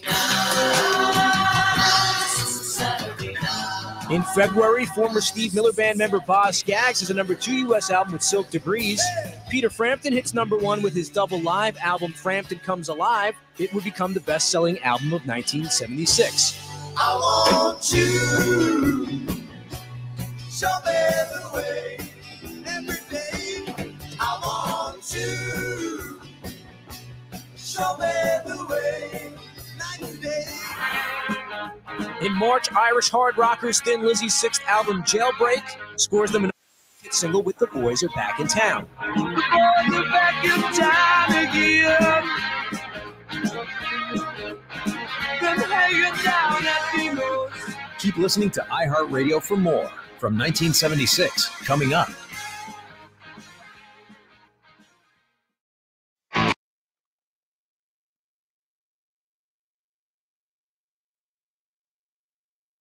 Dateline, New York, October 29th, 2025. Green Bay Packers quarterback Jordan Love and a pair of Tampa Bay Buccaneers, Anthony Nelson and kicker Chase McLaughlin, are the NFC offensive, defensive, and special teams players of the week. Games played in Week 8, October 23rd, 26th, and 27th. Congratulations, Jordan Love. According to the NFL release, I will read it verbatim. Jordan Love completed 29 of 37 passes, 78.4%. 360 yards and 3 touchdowns in Green Bay's 35-25 win in Pittsburgh on Sunday Night Football.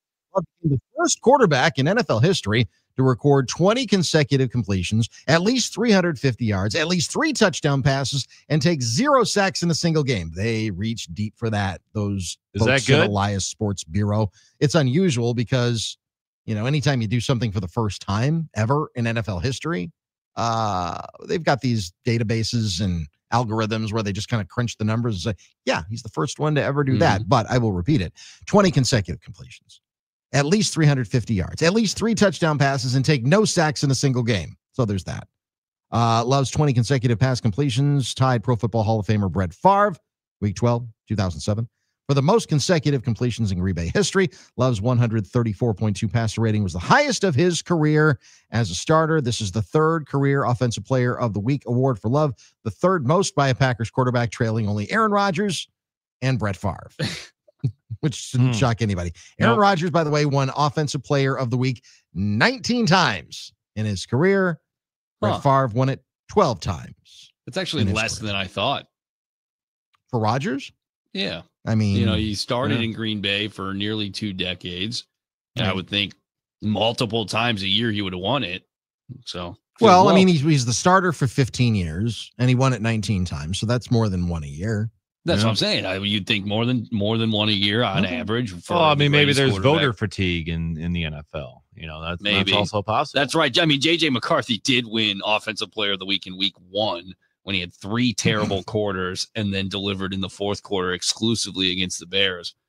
Yeah. There's some nuance. I mean, Offensive Player of the Week is not like MVPs. You know, it's kind of a bit more of a sure. So Rodgers won an MVP on average for every 5 offensive player of the weeks he got, right? I mean, he won 4 MVPs, 19 offensive player of the week. They said that there wouldn't be any math here.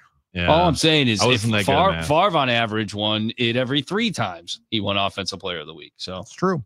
And Giannis has won it 1,000,000 times in the NBA. Love is due. And Giannis, by the way, last night, 37 points in 33 minutes, 16 of 22 from the field. We'll get to Giannis and the Bucks coming up a little bit later on, but the Bucks beating the Knicks 121-111. And of course, anytime you play the Knicks, you've got the New York media, and they need to fill column spaces. So they do that by writing crap. I was doing an advanced search on Google trying to look up like the phrase Giannis leaving Milwaukee, and I limited it to specific time frames, and I found it dating all the way back to 2019. Oh, I'm surprised it didn't go back prior to that. I think that's where like actual steam started. He hadn't signed the next contract at that point. The Miami rumors start swirling in 2020 when they bow out early to Miami in the bubble. But I think that's when it really took full, throttle in 2019. Okay.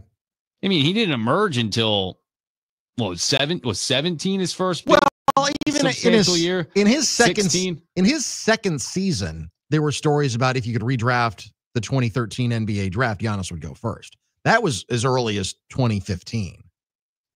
So, I mean, no. So then I'm wrong. I just wanted to try and figure out where he really hit his stride, and it felt 2016-17 was when he went over the 20-point threshold. Yeah, and you saw this budding superstar, and the national media and the New York media and the Los Angeles media, they all start salivating about, oh, this is a good basketball player. They can't have him in Milwaukee. Milwaukee's just a speed bump. Milwaukee's that's just the city you fill out on the schedule, and you hope you don't get him in December. That's what the view of Milwaukee basketball was to the NBA. The Bucks were the worst thing that you can be, and that's in a small northern city and an irrelevant team. That's the worst thing you can be. It was the Bucks and the Timberwolves. When the Bulls were bad, well, yeah, but at least it's Chicago. You can at least go out in Chicago. You can at least have a good time in Chicago. You can't do that in Milwaukee. Can you have a good time in Chicago? Can you have a good time in Chicago? I don't know. Doug, of course. Actually, on my side in this one, Tim Allen and I had this debate. Tim said you can't do anything in Chicago that you can't do in Milwaukee. That's nonsense.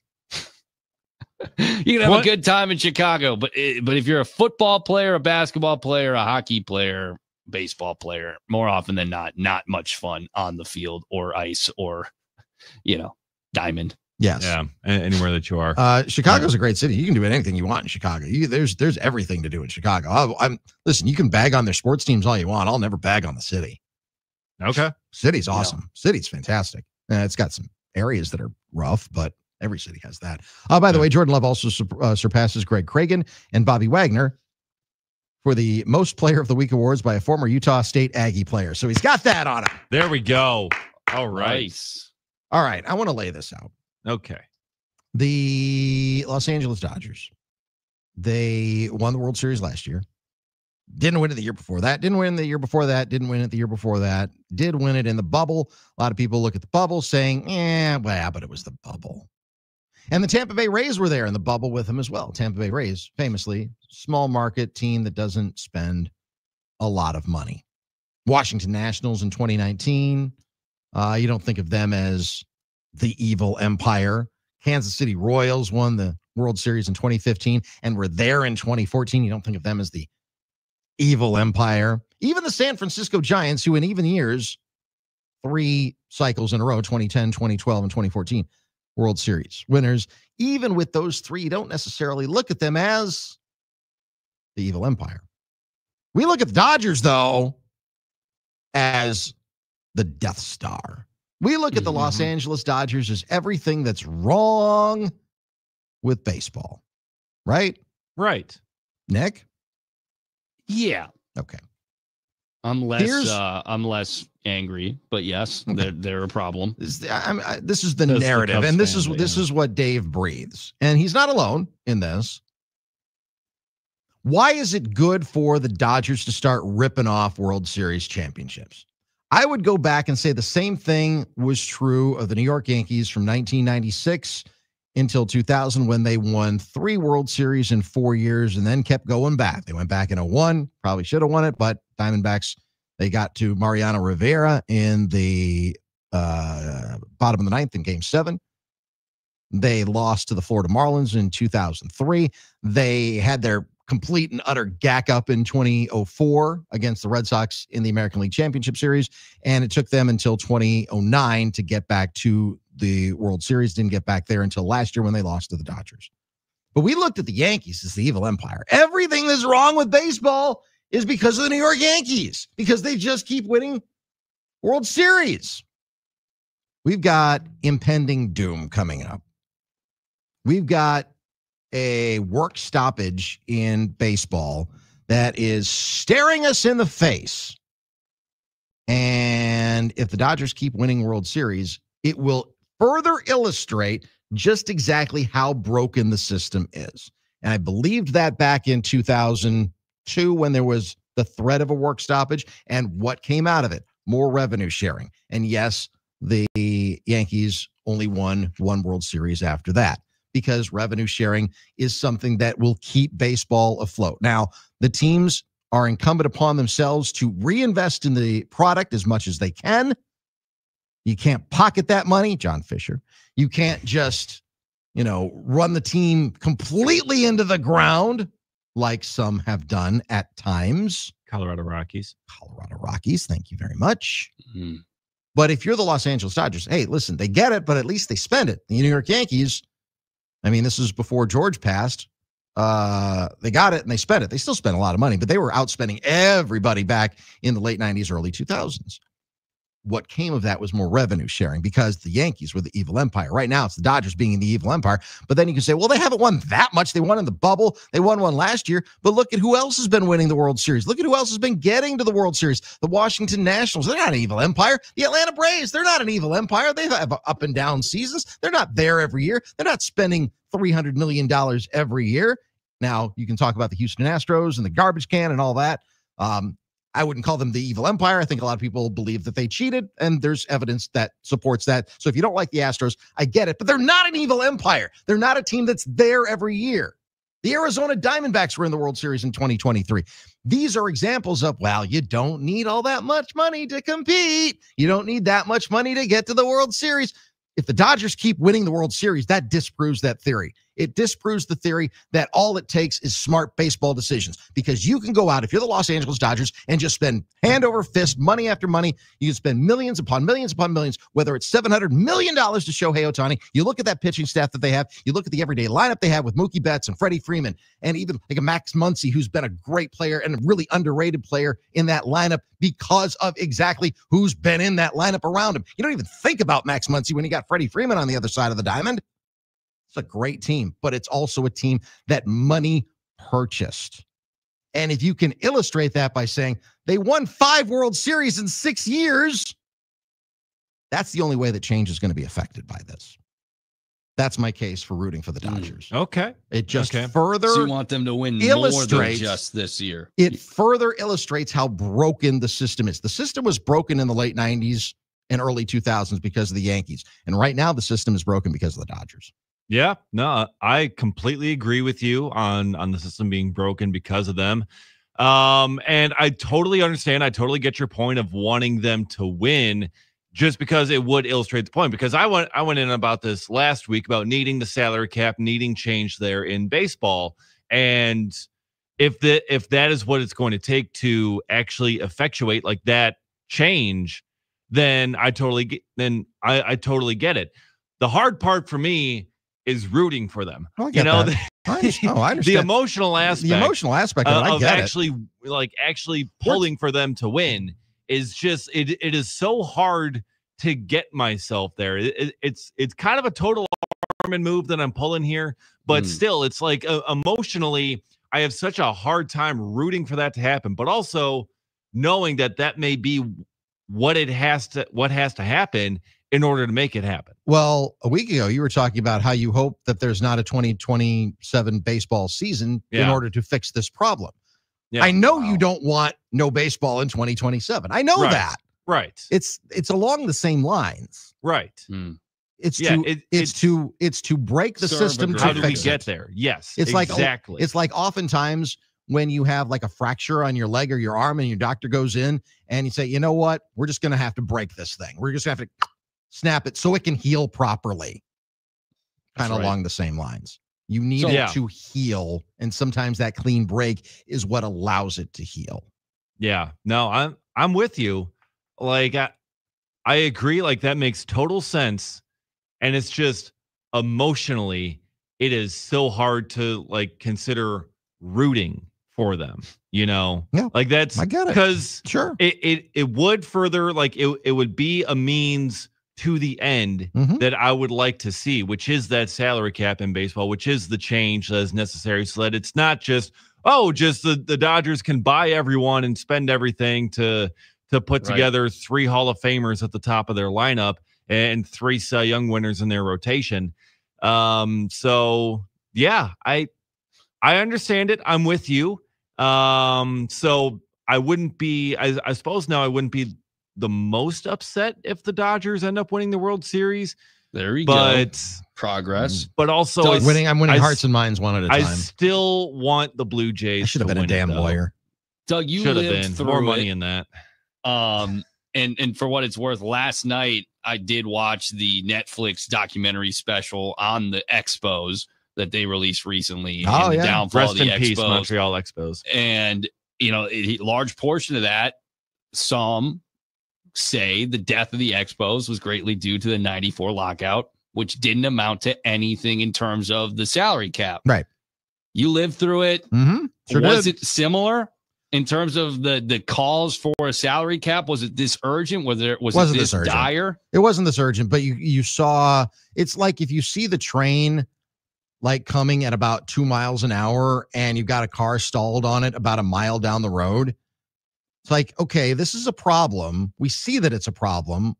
I don't know how we're going to get this car off of the tracks. We've got a little bit of time to figure this out. It's not like it's going to hit it like now, but 2 hours from now, this is going to be an issue, but we've got 2 hours to figure this out. That's kind of what 94 felt like, but they also wiped out the World Series and they took out an entire fan base that just felt demoralized by that, and it was hard to get them back. It was Cal Ripken helped. Yeah, right. The economics were starting to get screwed up. The economics were really starting to get screwed up. But it wasn't as dire a need as I think it was. But there was, because the gap, even though there is revenue sharing, which is huge, and there wasn't back then. The gap is still getting bigger. You've got the rich over here, and there always used to be the rich. If you're on the stream, you can see me like with hands close together, and then the gap keeps getting further and further and further apart. Yeah, and that's a problem. It's a sad reality. Montreal loses their team. It wasn't exclusively due. It was almost exclusively due to the economic situation of Canada versus the U.S. and not being able to get a stadium. And I think there's value in obviously what the Packers Brewers have been able to do to secure a stadium moving forward. But yeah, I think we're going to go through this and there isn't going to be a salary cap. So yeah, that's my biggest fear. That's my biggest concern, that you go through missing a whole season, that you go through this bloody bare knuckles brawl of a labor fight, and you don't end up with your goal. You don't end up with the actual change necessary. And that would be incredibly damaging to the sport, to the game of baseball, and the fallout from it. And that's my fear, that they don't end up following through on this. But you got to get there, and you got to go through hell. You got to go through a long fight in order to get to the other side. And it's the only way through. There's no way around it. The NicolayLaw.com talking text line always open to you at 877-794-1973. Dalaran? Dale Ryan. Dale Ryan. Oh, okay. I see it now. Dale Ryan in Oak Creek. Hi, Dale Ryan. Is it one word or is it 2 words? No, it's one word. Dale Ryan. Okay. Hi, Dale Ryan. Hi. So I was thinking, do you think the Dodgers are going to win this series? And So what are the chances of them winning the series? Is it like slim? No. Or No. do you think they're gonna beat the Blue Jays? And then because the Blue Jays are a good team also, but Sure are. they have some nice supers. They have some like players that are pretty good, and I don't know because I'm hoping for a Dodgers win, but that 18 inning game that night, that was a lot of innings, and I bet a lot of fans were like tired. Yeah, I think they were. I think Shohei was a little bit tired. Thanks for the call. Do I think the Dodgers are going to win? I think they've got the most talent, but boy, the Blue Jays aren't going anywhere. No, and it's a best of 3 now. I mean, series is tied at 2 apiece. Best 2 out of 3 for what remains. So it's certainly possible for either team. You got one more game here in LA. The last 2 are going to be in Toronto. So the Dodgers have a really good shot. And so do the Blue Jays as well, because with the Dodgers winning game 3 in that marathon, I thought for sure that the momentum was going to carry them over there for game 4, but it didn't. The Blue Jays being able to bounce back there really was massive for this series, because if the Dodgers end up pulling out a win in game 4 there, that series is essentially over. The talk and text line open to you at 877-794-1973. We'll take a short time out. We're going to hear from Packers coach Matt LaFleur shortly after the top of the hour. Also, are the Vikings as well? Giannis in the New York media. Got a top of the hour sports update with Dave Gasper coming up at the top of this coming hour, the 12 o'clock hour as well. Got a long way to go here on D.N.D. Doug, Nick, and Dave on the game.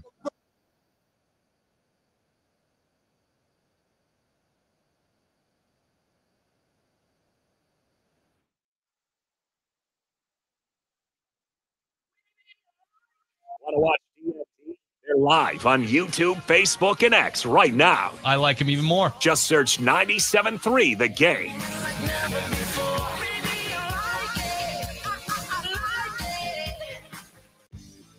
iHeartRadio goes one-on-one with Rick Springfield to get some insight on his latest release, Rocket Science. It's a guitar-based record for sure, and I love big hooks, and not a country record at all. It's a rock and roll record. But it does have some, country elements. Keep listening to iHeartRadio for more from Rick Springfield and all your favorite artists. iHeartRadio. Soundtrack. Flashback. Warriors, I'm out to play. It bombed in the theaters, but it's now a cult favorite. 1979's The Warriors gave us an unbelievably cool song from Joe Walsh with an even better version recorded by the Eagles, In the City. In the city. For more great movie soundtrack hits, check out Popcorn Radio on the iHeartRadio app. Now, a year in rock spotlight from 1976. Bob Dylan releases his album Desire. It goes to #1 in the States, thanks mainly to significant radio airplay for the single Hurricane. Couldn't help but make me feel ashamed to live in a land where justice is a game. Scottish sensations the Bay City Rollers finally score a hit in the U.S. with the #1 single Saturday Night. Saturday In February, former Steve Miller Band member Boz Scaggs has a #2 U.S. album with Silk Degrees. Peter Frampton hits #1 with his double live album Frampton Comes Alive. It would become the best-selling album of 1976. I want you, show me the way. Every day, I want you, show me the way. Night and day. In March, Irish hard rockers Thin Lizzy's 6th album, Jailbreak, scores them a #12 hit single with The Boys Are Back in Town. The boys are back in town again. Been hanging down at the most. Keep listening to iHeartRadio for more from 1976 coming up. No BS on The Game. Show up all the odds of the different teams that could win the title. There are 14 teams up on there, none of which were named the Milwaukee Bucks. Wow. For the first time in a long time. We're not top 14? Jeez. Okay. Let alone top 4. Yeah. I mean, that's been the Bucks for a majority of the last decade since Giannis has taken that become the MVP player that he is and has been. And yeah, so you just see at the Potawatomi Sportsbook right now, you can look down the list of different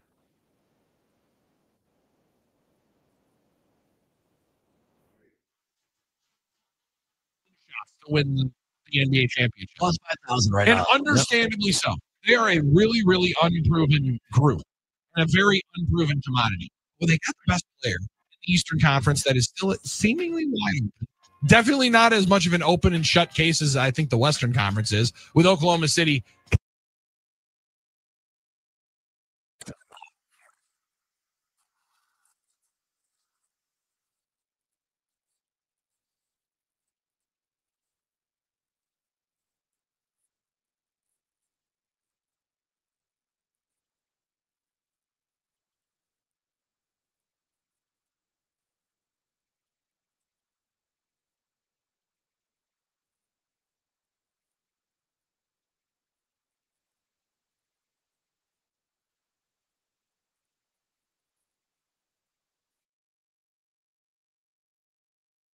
Well,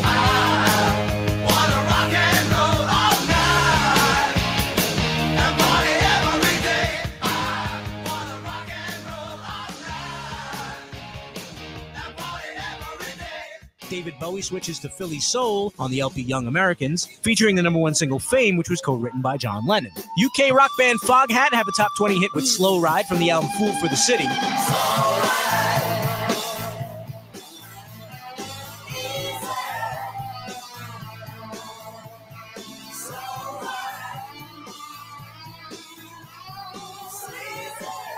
In October of '75, Pink Floyd released their follow-up to Dark Side of the Moon. Wish You Were Here goes to #1 in the US and the UK. What have we found? Same old fears. Wish you were here. Keep listening to iHeartRadio for more from 1975. Coming up.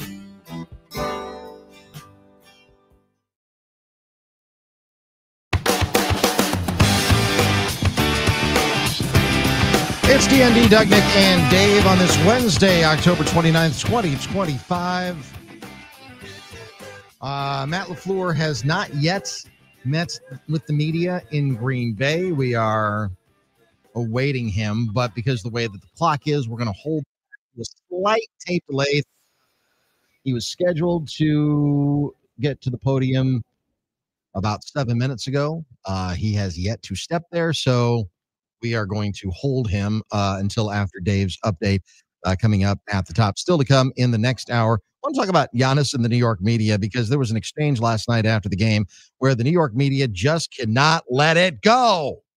And I don't think they're ever going to let it go until Giannis is playing for either the Knicks or the Lakers or the Warriors or another team in a big market that couldn't possibly be Milwaukee. Now, I wonder how the rest of the NBA feels about, say, for example, I don't know, what's the best team right now in the NBA?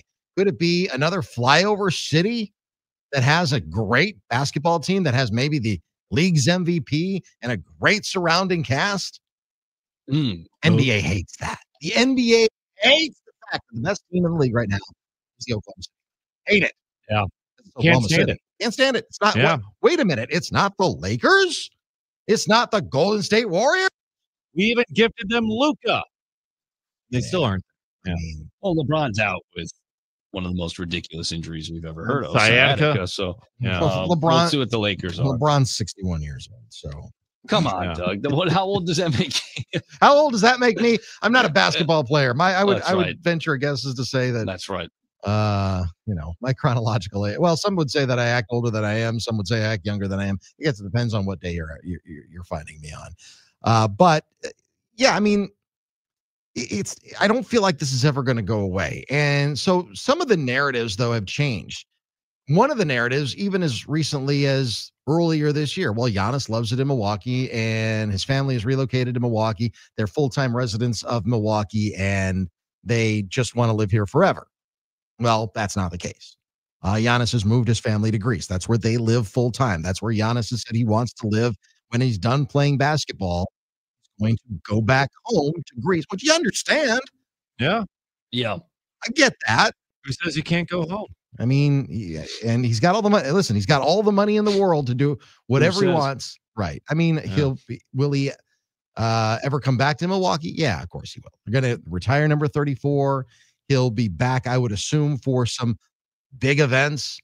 But it took Kareem a long time to come back here as well. So when Giannis is done playing, whenever that is, and for whomever that is, I don't think that it's a slam dunk that it may have been that he's just going to be a part of our community forever.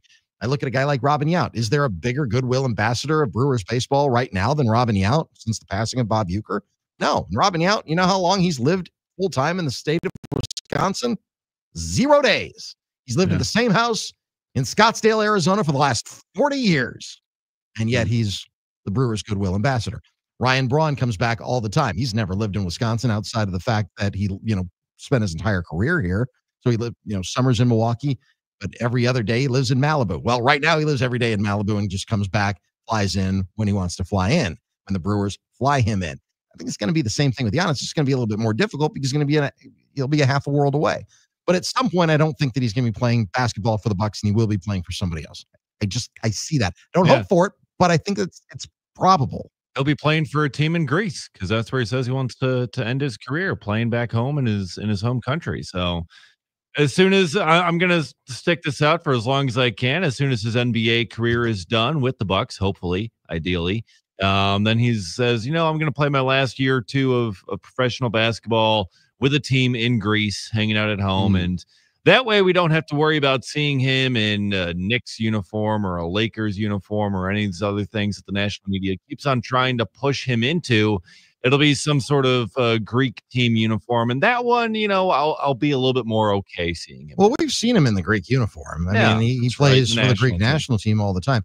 It's not even something that I'm worried about. Him, I hope he never plays in a Lakers uniform. I hope he never plays in a Knicks uniform. I hope he never plays in a whatever. It's not something I worry about because, number one, I don't have any control over it. Number two, it's not the same in the NBA. He's done everything that you could possibly ask him to do in Milwaukee. Is this the last, championship window that you're going to get with Giannis? Possibly, but that's only because, not only because, but in no small way, because the East is as wide open as it is. I think the Knicks are a good team, even though the Bucks beat them last night. It's one game of 82. Cavaliers are a good team. That was a close game, and that was the Bucks' only loss this year. So Cleveland's a good team. I'm not sure how good Philadelphia is. They've gotten off to a good start, but I'm not sure how good they are. But they could be in the mix as well. Boston is rebuilding a little bit. Indiana's rebuilding a lot, especially without Halliburton. Orlando is very good.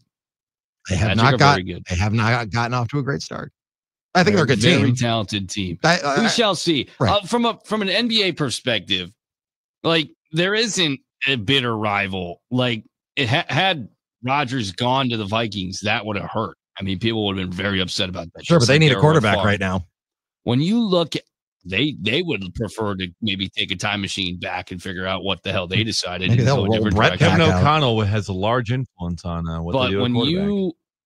But is it the Pacers? I mean, any uniform's the same uniform for me with Giannis. It doesn't hurt me more one way or the other if he ends up in one uniform instead of the other. I couldn't care less. Anything but a Bucks uniform is going to be what hurts. But it's not like there's specific teams where you'd be like, oh, if he goes there, it's going to hurt that much more. I think right now but it changes. It's a good point that you bring up, Nick, because it does fluctuate. For a while, it was the Bulls. For a while, listen, when I was growing up, it was the Celtics and the Sixers in the 1980s, because those were the teams that bounced the Bucks in the playoffs seemingly every year. And, that Sidney Moncrief, first Marcus Johnson, then after the trade, Terry Cummings, those players, those teams couldn't get past those two specific clubs.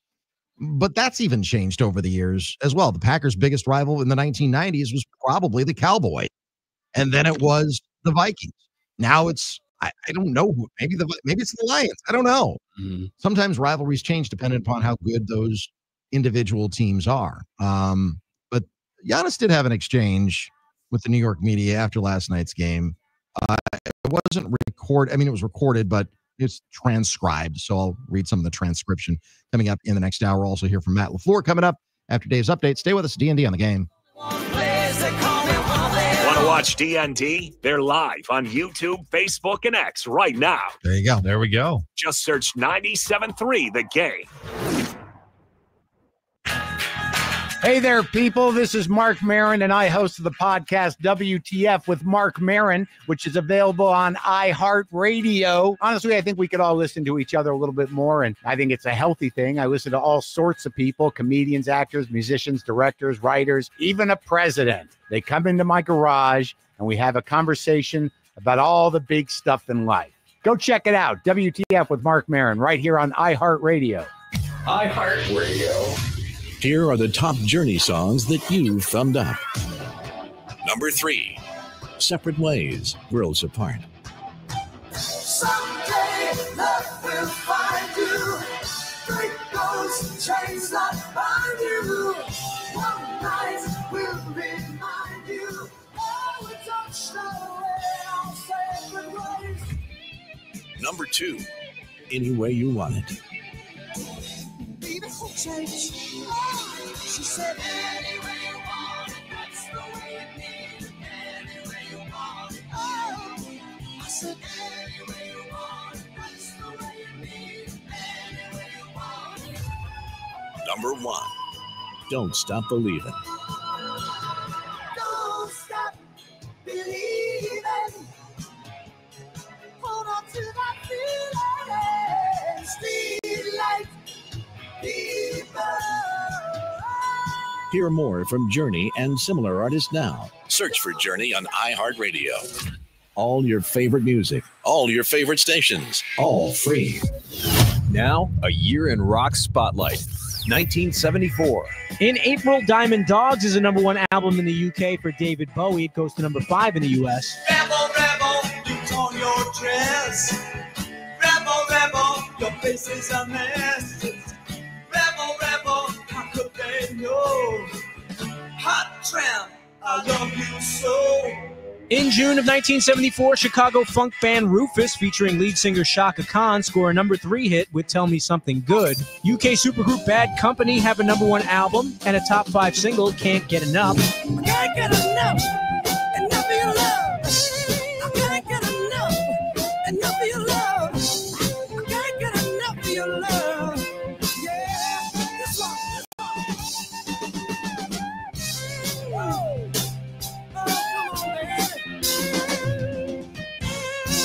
And Dutch hard rock band Golden Earring have a number 13 hit with the single Radar Love.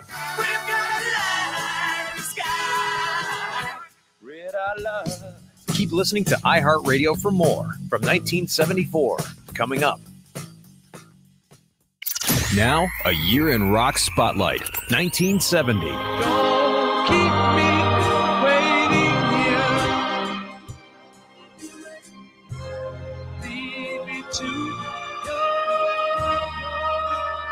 The Beatles released the Phil Spector-produced album Let It Be. It generates 3 #1 hits, Get Back, Let It Be, and their final #1, The Long and Winding Road. The Kinks song Lola, about a romantic encounter with a transvestite, makes number 2 UK and number 9 US.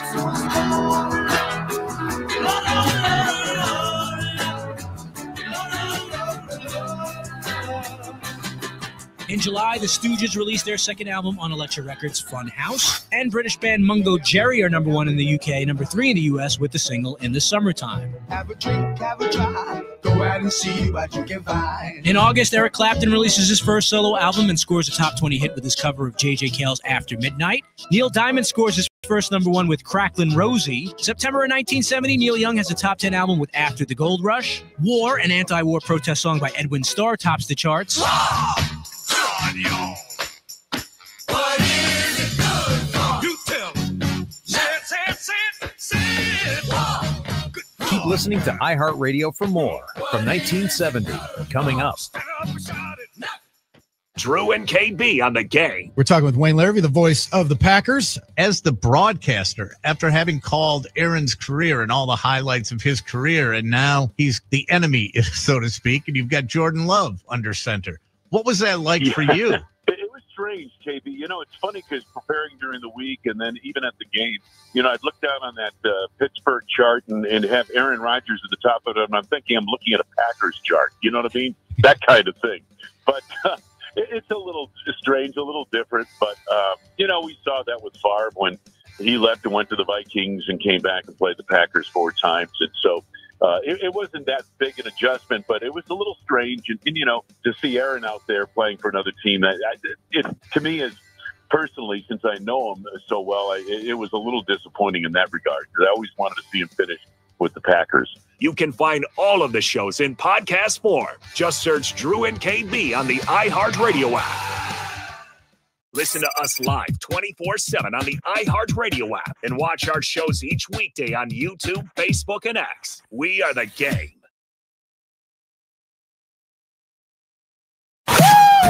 He's very knowledgeable, very intelligent guy, very personable guy. Here's Dave Gasper. Well, the Milwaukee Bucks welcomed the New York Knicks to town last night, and the Bucks did Milwaukee Buck things. Shooting threes this season. Practice! Giannis says no! Back the other way, Trent. Giannis inside! At both ends! Giannis block, Giannis dunk, Giannis points to the crowd. This is my city. Oh, it was beautiful. It was. And he continues on. I mean, we talked about Jordan Love being the NFC Offensive Player of the Week. Giannis is the Eastern Conference's reigning Eastern Conference's Player of the Week, and he did it again last night. Doc talked about it after the game, how Giannis has become so good that he puts up 37 points, 16 of 22 from the field, which is stupid good. Rebounds last night, 8, a quiet 8. That was a quiet 37 points for Giannis. Jalen Brunson had 36. It felt like Jalen Brunson's 36 were louder than Giannis's 37. Maybe that's just perception on my part.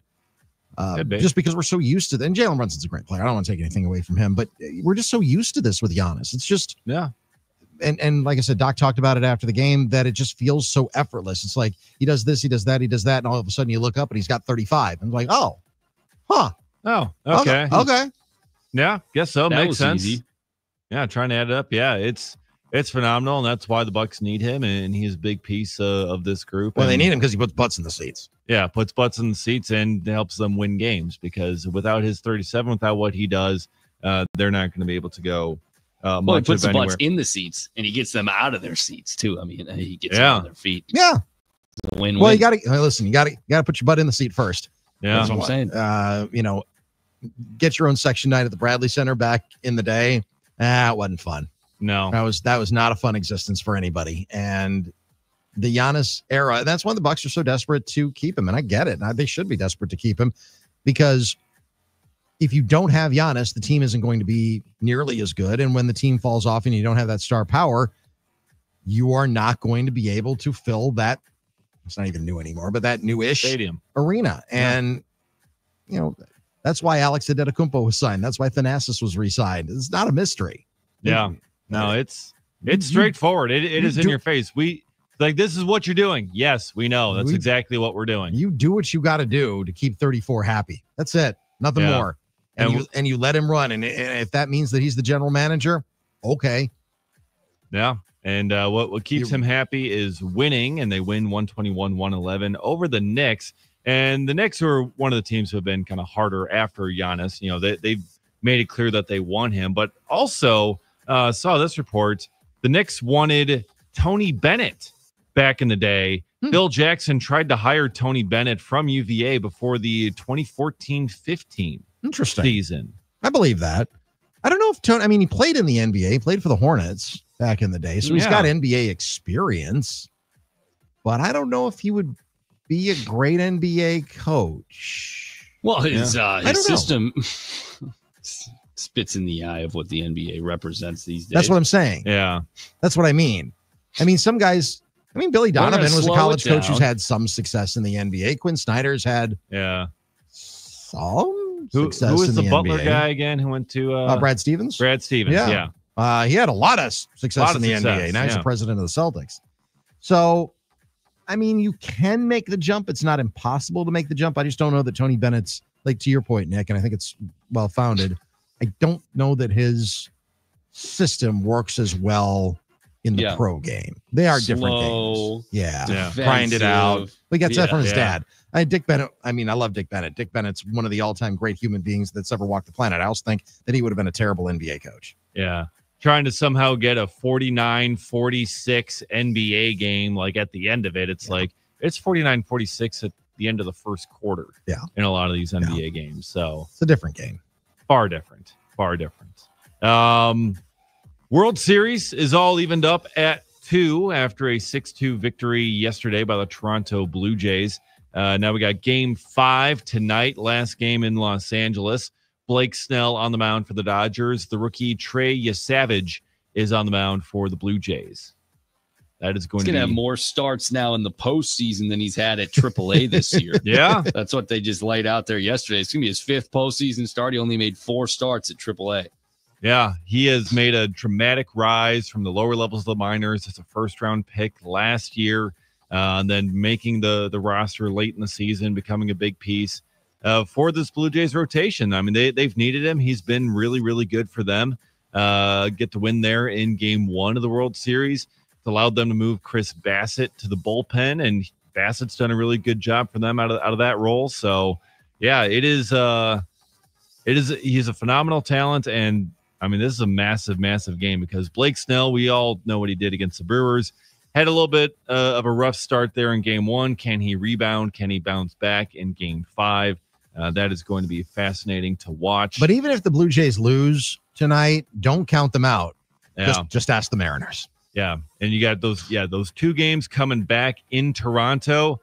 You know it's going to be loud there at the Rogers Center, and that's going to be fantastic. And one last thing to kind of round out the update here.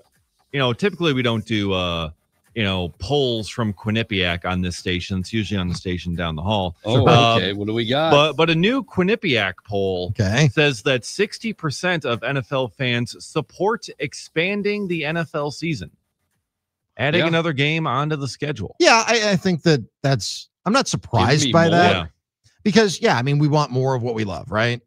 Yeah. Mm-hmm. I don't know that I take more of a conservative approach to it in this sense.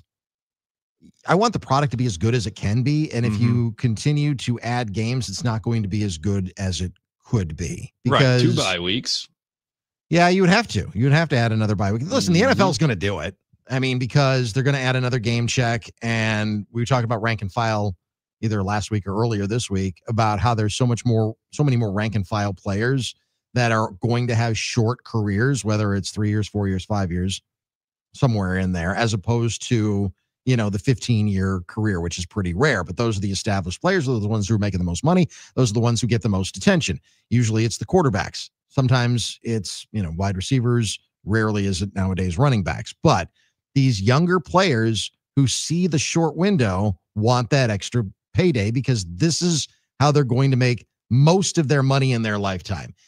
And unless they become a coach, unless they become, one of the highly paid commentators on these games, most players are going to make most of their money while they're an active player, and then they'll go into doing something else, whether it's, and I'm not denigrating any of these professions by any means. I'm just using them as examples. You could go into something in the corporate world. You could sell insurance. You could, become buy a couple of tire stores. I don't know, whatever it is, you're probably going to make the most amount of money. If you're like even a backup quarterback, you're making a couple million. You're not going to do that doing anywhere. Nobody else holding a clipboard is going to give you a couple $1 million to hold a clipboard. You know what I mean? So so they're going to vote for the extra game. And there are far more of them than there are of we don't want the extra games. So it's going to pass, but I don't think it's good for the overall product, in my opinion. Yeah, because you got the injury concerns that are going to come with that, which is why a lot of the players have been kind of against it. But as you mentioned, the rank and file are like, wait, another game check? Yeah. More money for us. That means our salaries get to be a little bit bigger. Okay, yep. I think we can sign up for that. But yeah, that's going to be, when is the NFL CBA up next? I mean, that's got to be something that's coming up soon. It's coming soon. Yeah, because or 2029 seems like it sticks in my mind because I think they signed a 10-year deal. A 10-year deal, man. 2030 season at the end of the 2030. Oh, so we still got 5 more years. Yeah, it was ratified in 2020 and runs time. through. Yeah, it was a 10-year contract. Wasn't one of the things that got Demore Smith ousted. Ratified in 2020 gives the league 10 years of stability.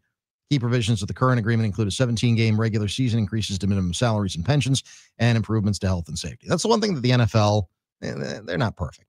And they had to be dragged kicking and screaming into this, but they have made some changes to health and safety protocols. Yeah, which is good. You like to see that. You don't want nobody wants their favorite athlete to die at 43, like they were afraid a long time. Yeah, it's ridiculous, and still, I mean, they still got a long ways to go in that realm as well. But 10 years for a CBA, in which the average career is what 2.5.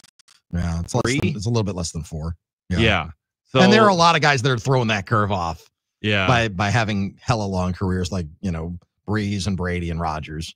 Right. So and yeah. Mercedes Lewis. And Mercedes Lewis still going. Yeah. 41 years old. But yeah, I mean, that's a long time to go with no CBA negotiations or changes. Well, like I said, that was one of the things that they ran Demore Smith out for. Yeah. Well, then the next guy that they chose wasn't that much better. He had his other faults and issues, namely that he loved using the company card for strip clubs. But hey, everyone's got their vice. Demore Smith wants too long of agreements, and then your next guy just likes wasting the union's money on strip clubs. Yeah, I mean, like I said, the 18th game, it's going to happen.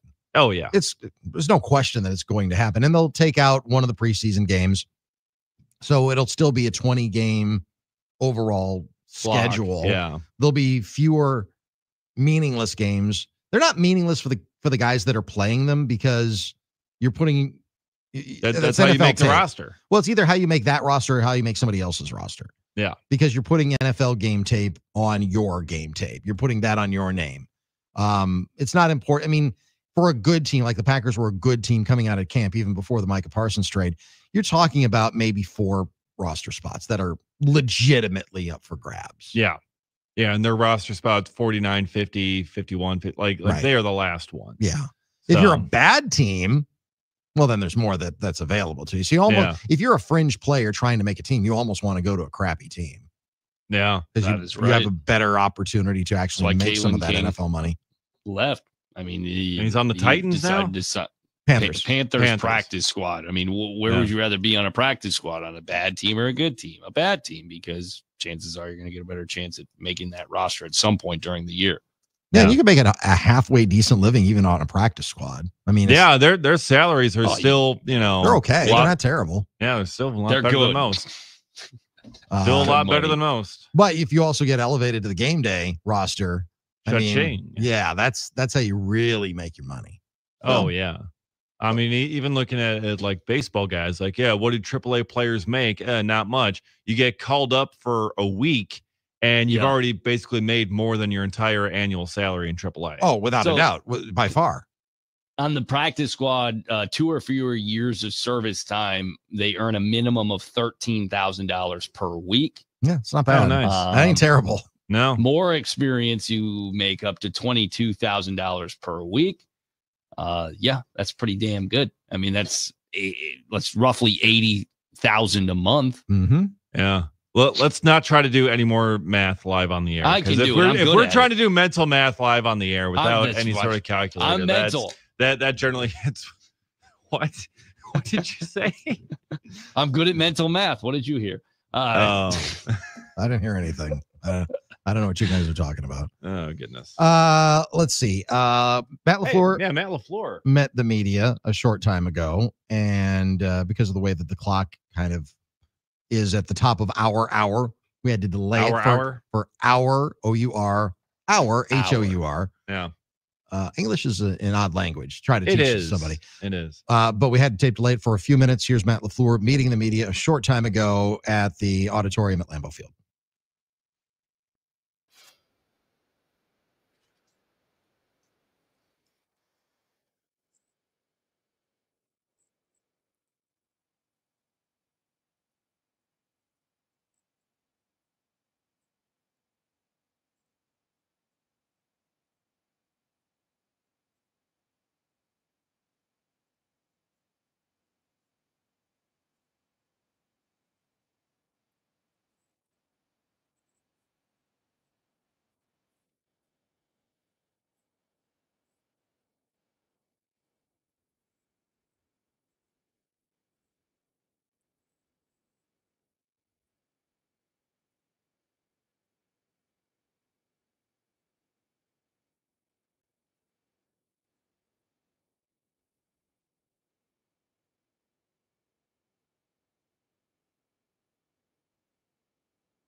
All right, there he is, Matt LaFleur meeting the media in Green Bay. Some of the takeaways from that. Marshawn Lloyd not expected to be back anytime soon. At some point, yeah, I know that there's a lot of talent there. I know they love his burst, but if you're not on the field, don't matter. I think the window of his NFL career is getting shorter and shorter and shorter. At some point, it might be, all right, injury settlement time. I don't know that they're there yet, but they're getting really close. I would have to imagine, because you can't keep carrying a player who can't stay on the field, whether it's his fault or not. That's just one of the harsh realities of life in the National But don't Football give League. up too quickly. There are a lot of examples of guys who have been unable to stay on the field, J.K. Dobbins in particular, that I think that the Ravens would like to, be able to go back on. So yeah, I mean, that's some food for thought. And listen, they've kept him for the last 2 years, basically paid him to not play because it's been one injury after another after another. He's only had a couple of snaps in the NFL, but they like what they see. Whether or not that will ever come to fruition on an NFL football field, if he's successful, they want it to be in Green Bay, but it's been a hard road for him. All right. We'll take a short break. When we come back, I've got a question, and this is maybe more Nick's question than anything else. It's about the Minnesota Vikings and whether or not they're being responsible and whether or not they're being truthful about some things as well.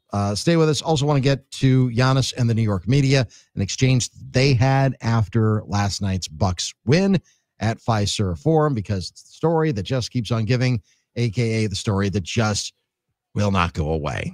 The NicoletLaw.com talk and text line always open to you at 877-794-1973. We'll spin through the messages on the talk and text line coming back as well. Still lots to come. Stay with us on The Game. It's Doug, Nick, and Dave. Man, I swear I see a face at every turn. Trying to get my usher over. Stay tuned. Yes. D.N.D. will be back in just a moment. When Marlon Shirley was 5, he lost his foot. Today, as the world's fastest amputee, he runs the 100 meters in less time than it takes to listen to this. Overcome it. Pass it on. From the Foundation for a Better Life. Now, a year in rock spotlight, 1973. In November of 73, Billy Joel's second album yields a minor hit with Piano Man, which goes to number 25. Sing us a song, you're the piano man. Sing us a song tonight. Well, we're all in the mood for a melody, and you've got us feeling all right. Ringo Starr continues his solo success with the number 2 album and 3 top 10 hits, including 2 number 1s, Photograph and You're 16. Meanwhile, John Lennon releases his 4th solo album, Mind Games, which goes to number 9 in the U.S.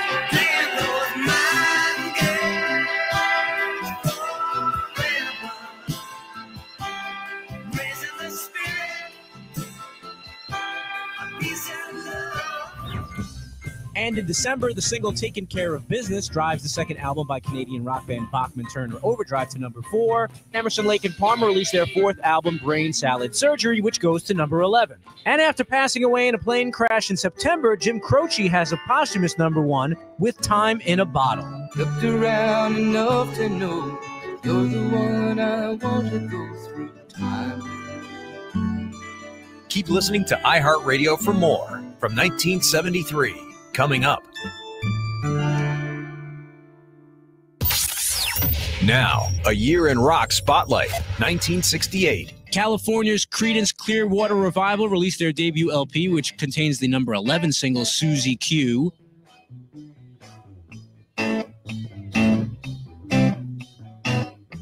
And in August, American band Tommy James and the Shondells have a number 1 hit in the UK with Moni Moni. It goes to number 8 in the US. And the Doors have their first number 1 album and their second and last number 1 single with Hello, I Love You. When she moves, my brain screams out their sound. In November of 68, Van Morrison releases his second solo album, Astral Weeks, and Joe Cocker has a UK number 1 with his cover of the Beatles with A Little Help from My Friends. Don't you know I'm gonna make you my friend?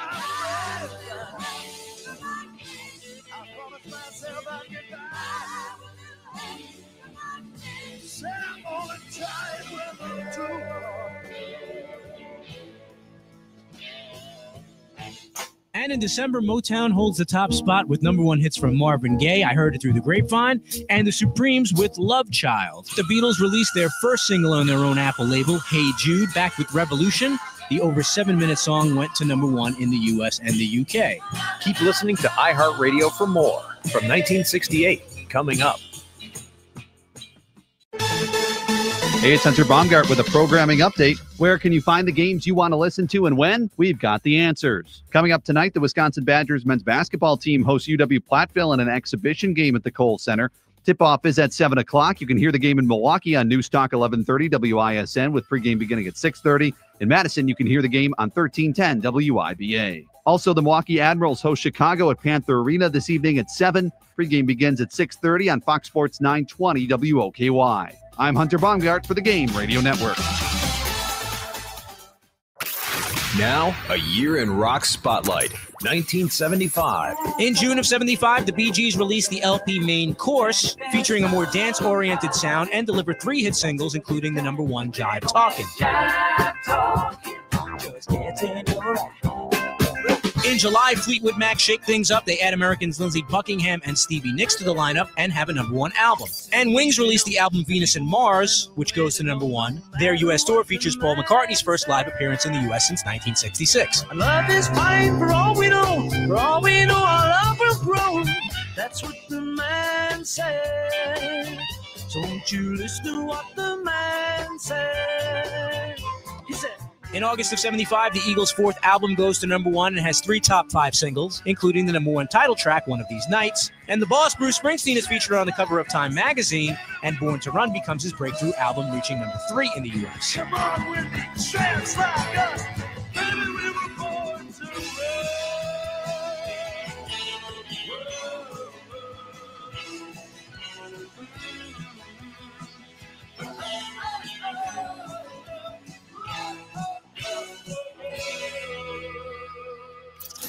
Keep listening to iHeartRadio for more from 1975 coming up. iHeartRadio is the easy-to-use app for music and radio. Download the free iHeartRadio app today.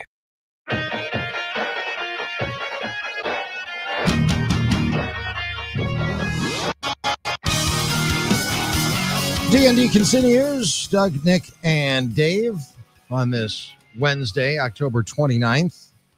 The NicoletLaw.com talk and text line always open to you as well. Only Phil writes, great show, boys. We were talking about the Dodgers and says their billion-dollar payroll also helps them win 18-inning games. Hard to beat a machine in an extended amount of time. Yeah. Although Blue Jays made it close. They did, but they didn't have Freddie Freeman and his future Hall of Fame status there in the 18th inning. But they had Vlad. They did have Vlad. Vlad's he's on that trajectory. He is, but there are also more players on that trajectory in Los Angeles. So you got to work around. I mean, they had to intentionally walk Shohei Ohtani 4 times. They probably should have done it more than that. If they had done that in the 7th inning, maybe they could have avoided that whole thing. But still, when you try and work around Ohtani and then you just have to follow up with Mookie Betts and Freddie Freeman, it's not exactly easy to work around. And the Blue Jays, too, I think they made some tactical errors by pinch running and pinch hitting for some of their better players. Bo Bichette was taken out early. Alejandro Kirk was a pinch ran for in like the 12th inning or 13th inning, whatever it was.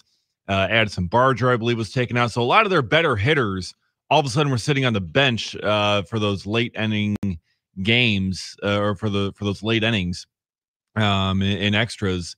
And that certainly did not help them. But yeah, the Dodgers, their payroll is just, it's too much for anyone to even come close to competing with. Dewey in Milton, D-U-E-E, I assume. I assume Dewey. Presume. Yeah. It's Dewey in Milton. In the winter, talking about Nick's issue from earlier today with his neighbor. In the winter after snowfall, my neighbor parks 2 vehicles right before his driveway so the snowplow doesn't plow in his driveway, and my driveway gets double. Incredible. D move, especially considering the first snowfall after I moved in. He said blowed. I think he meant blew.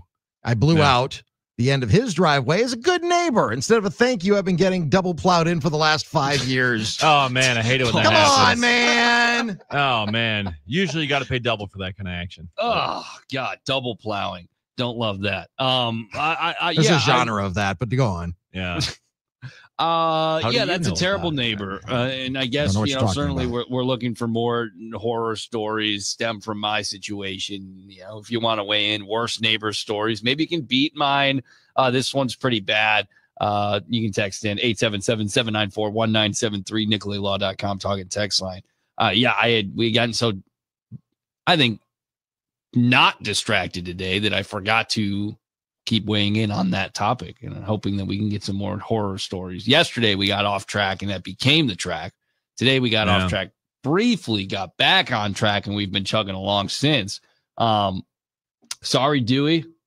It's tough, and winter is coming, famously. Winter, so every once in a while, the worst thing that can happen to a homeowner when they plowed out their driveway, because this has happened to me a lot, is you just get done with it.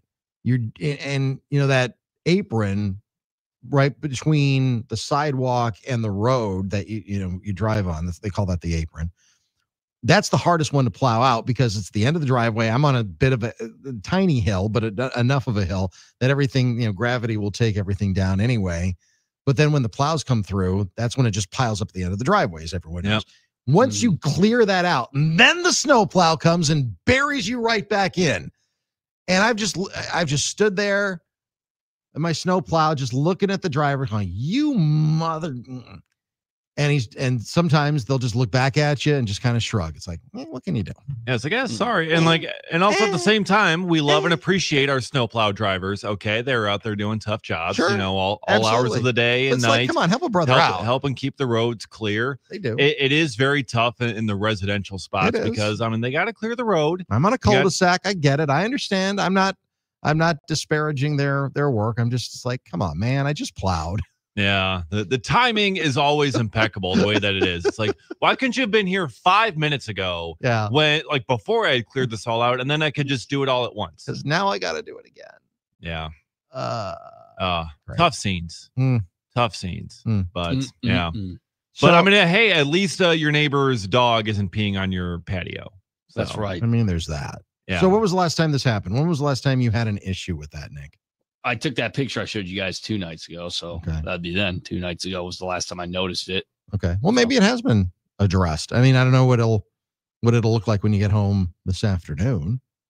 Yeah, I don't know. And I don't pay that much attention to it because we're not out there. Clearly that's why it went on for as long as it did. And the stuff that was out there, the rug in particular, got ruined because I'm just not out there. Gravity's undefeated. Nick, if your neighbor really wanted to be petty after, complaining to the landlord about them and trying to talk to them about, hey, maybe don't pee on the balcony.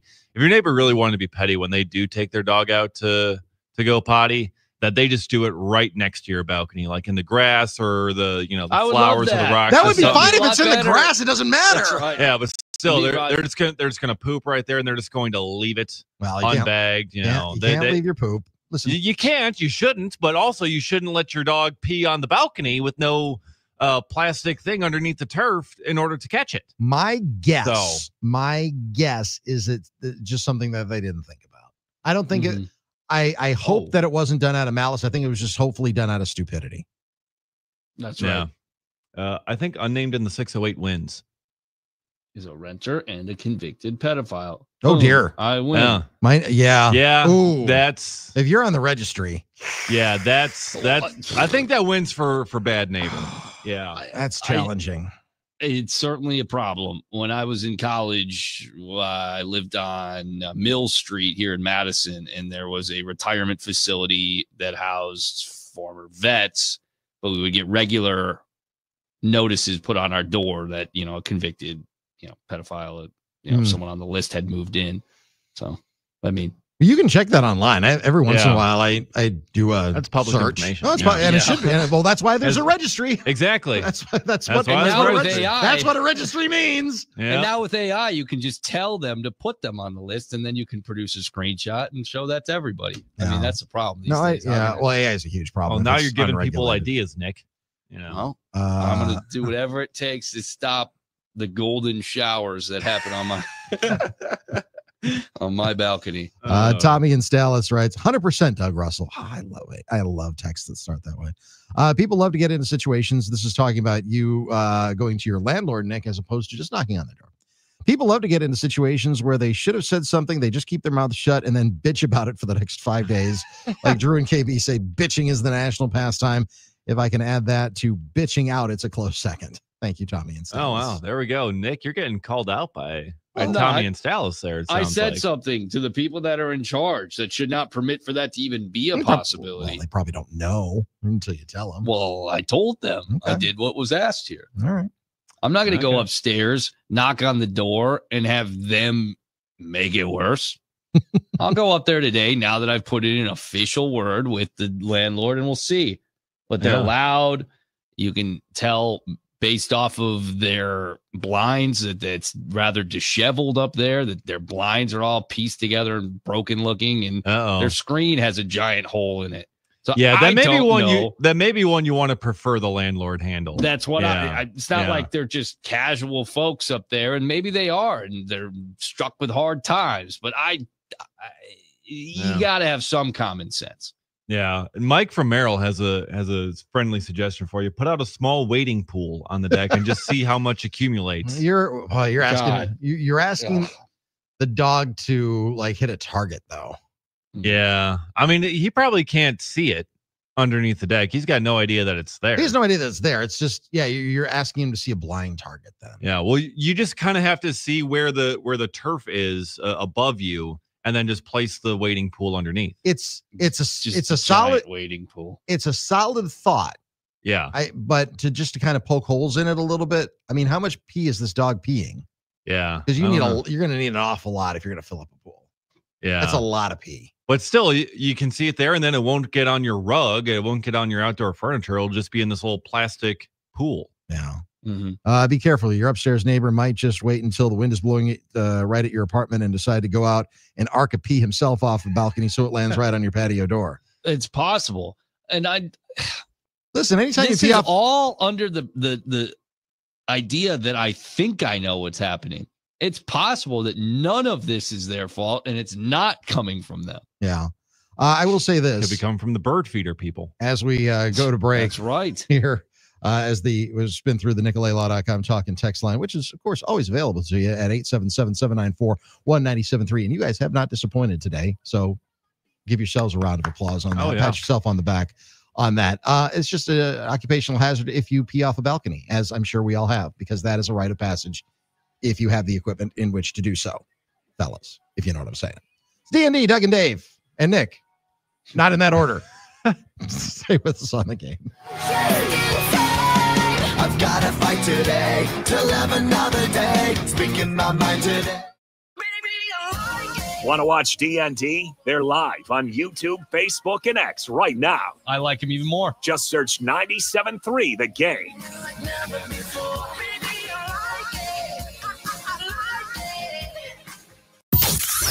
Now, a year in rock spotlight, 1967.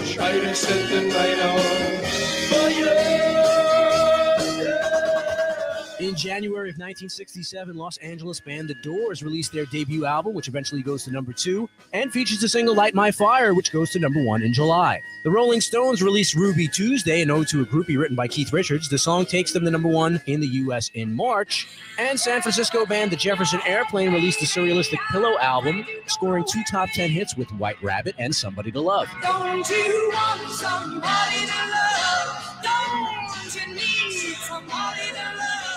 Wouldn't you love somebody to love? You better find somebody to love. In March of 67, Buffalo Springfield re-releases their debut album to include the hit single For What It's Worth. In April of 67, Give Me Some Lovin' by the Spencer Davis Group goes to number 7 in the U.S., with vocals by 17-year-old Steve Winwood. And in May, Elvis Presley marries his 21-year-old girlfriend Priscilla in Las Vegas.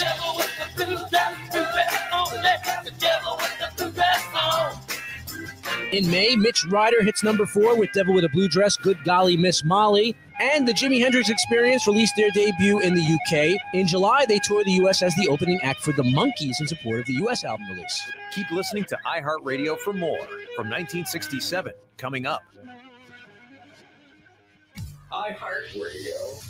Here are the top Elton John songs that you've thumbed up.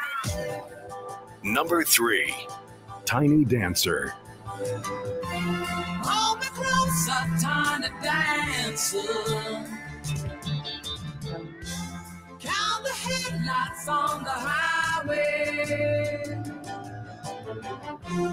Baby, darling, she's so landing. Number 2, Rocket Man. I'm not the man they think I am at home. Oh, no, no, no. I'm a rocket man, burning out the fuse out every home. Number 1, Benny and the Jets. She gotta let me cruise. I'm more food. You know I'm better than a magazine. No, Benny and the Jets. Hear more from Elton John and similar artists now. Search for Elton John on iHeartRadio. All your favorite music, all your favorite stations, all free. Now, a year in rock spotlight from 1977.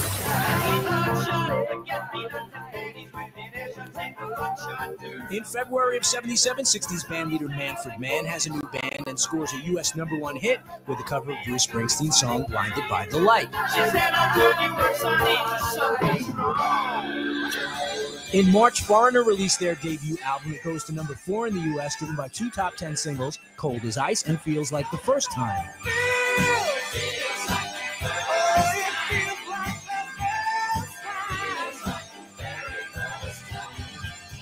Philadelphia blue-eyed soul duo Hall & Oates have their first U.S. #1 with Rich Girl from their 5th album, Bigger Than the Both of Us.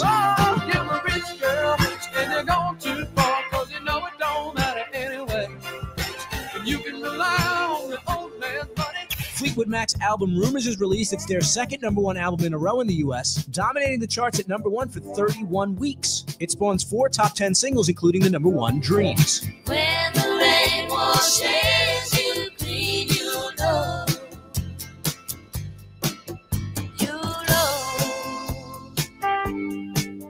Keep listening to iHeartRadio for more from 1977 coming up.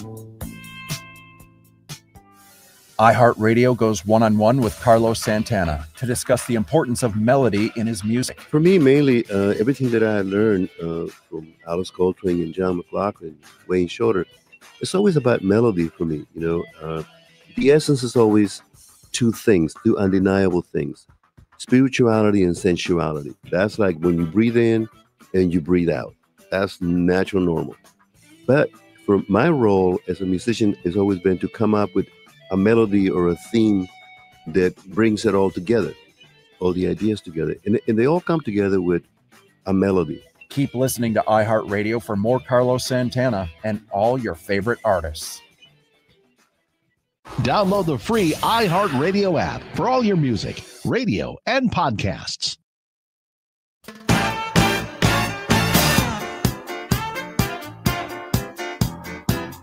It's D.N.D. on a Wednesday.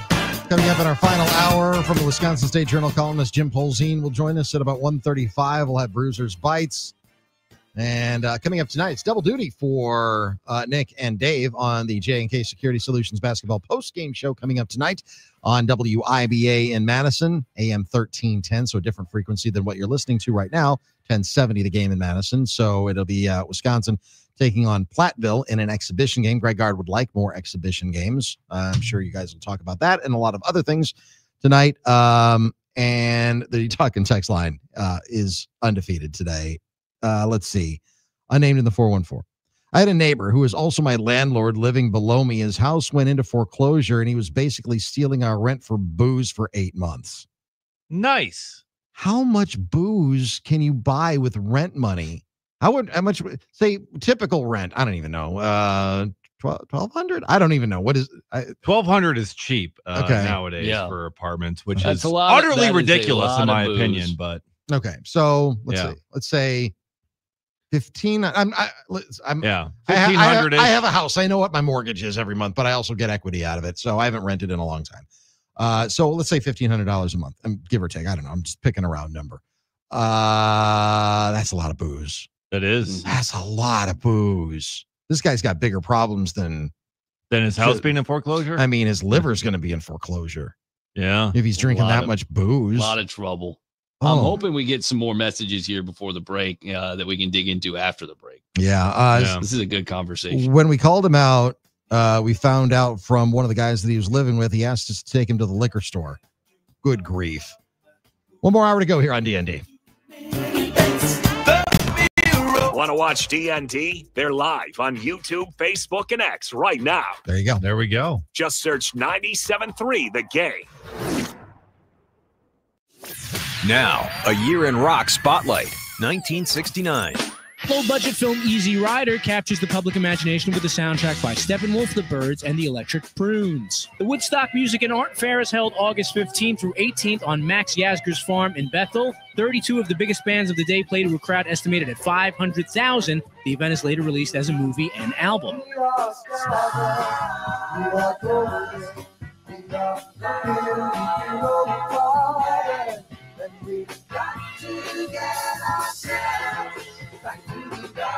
And with the boost from their appearance at Woodstock, San Francisco band Santana hits the top 10 with their debut album, Evil Ways.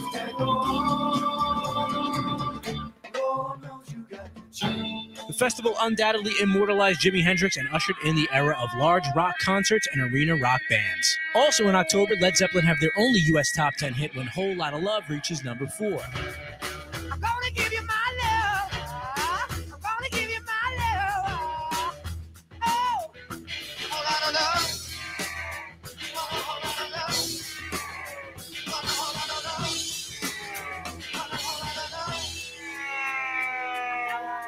The Allman Brothers Band released their debut album on Capricorn Records to good reviews but limited sales. And 7 years after his last number one, Elvis Presley tops the charts with Suspicious Minds.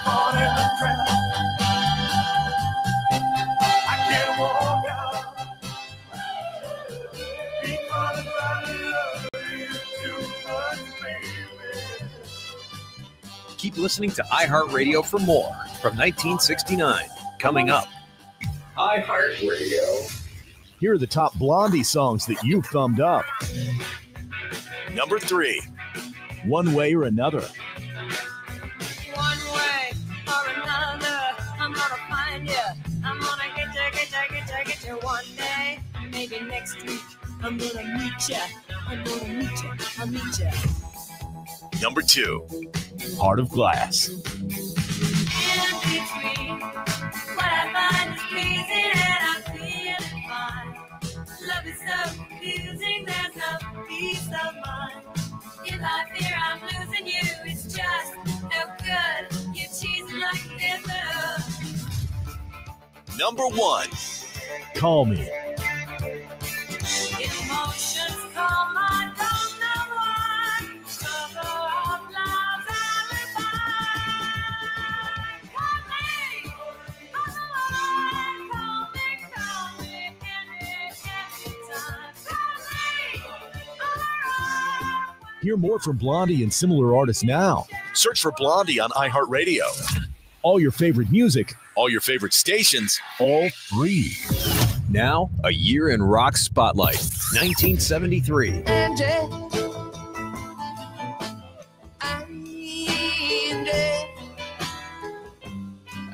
it time we said goodbye? The Rolling Stones are back on top with the number one album in the U.S. and the U.K. and a number one single, Angie. Come on, baby.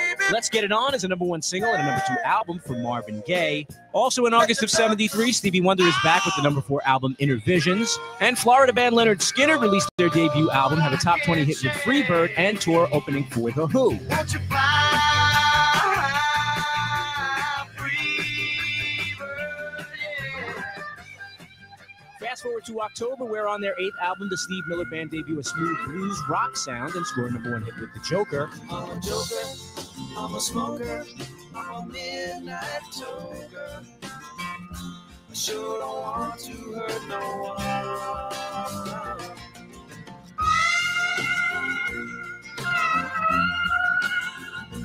Keep listening to iHeartRadio for more from 1973. Coming up. Classic Cuts.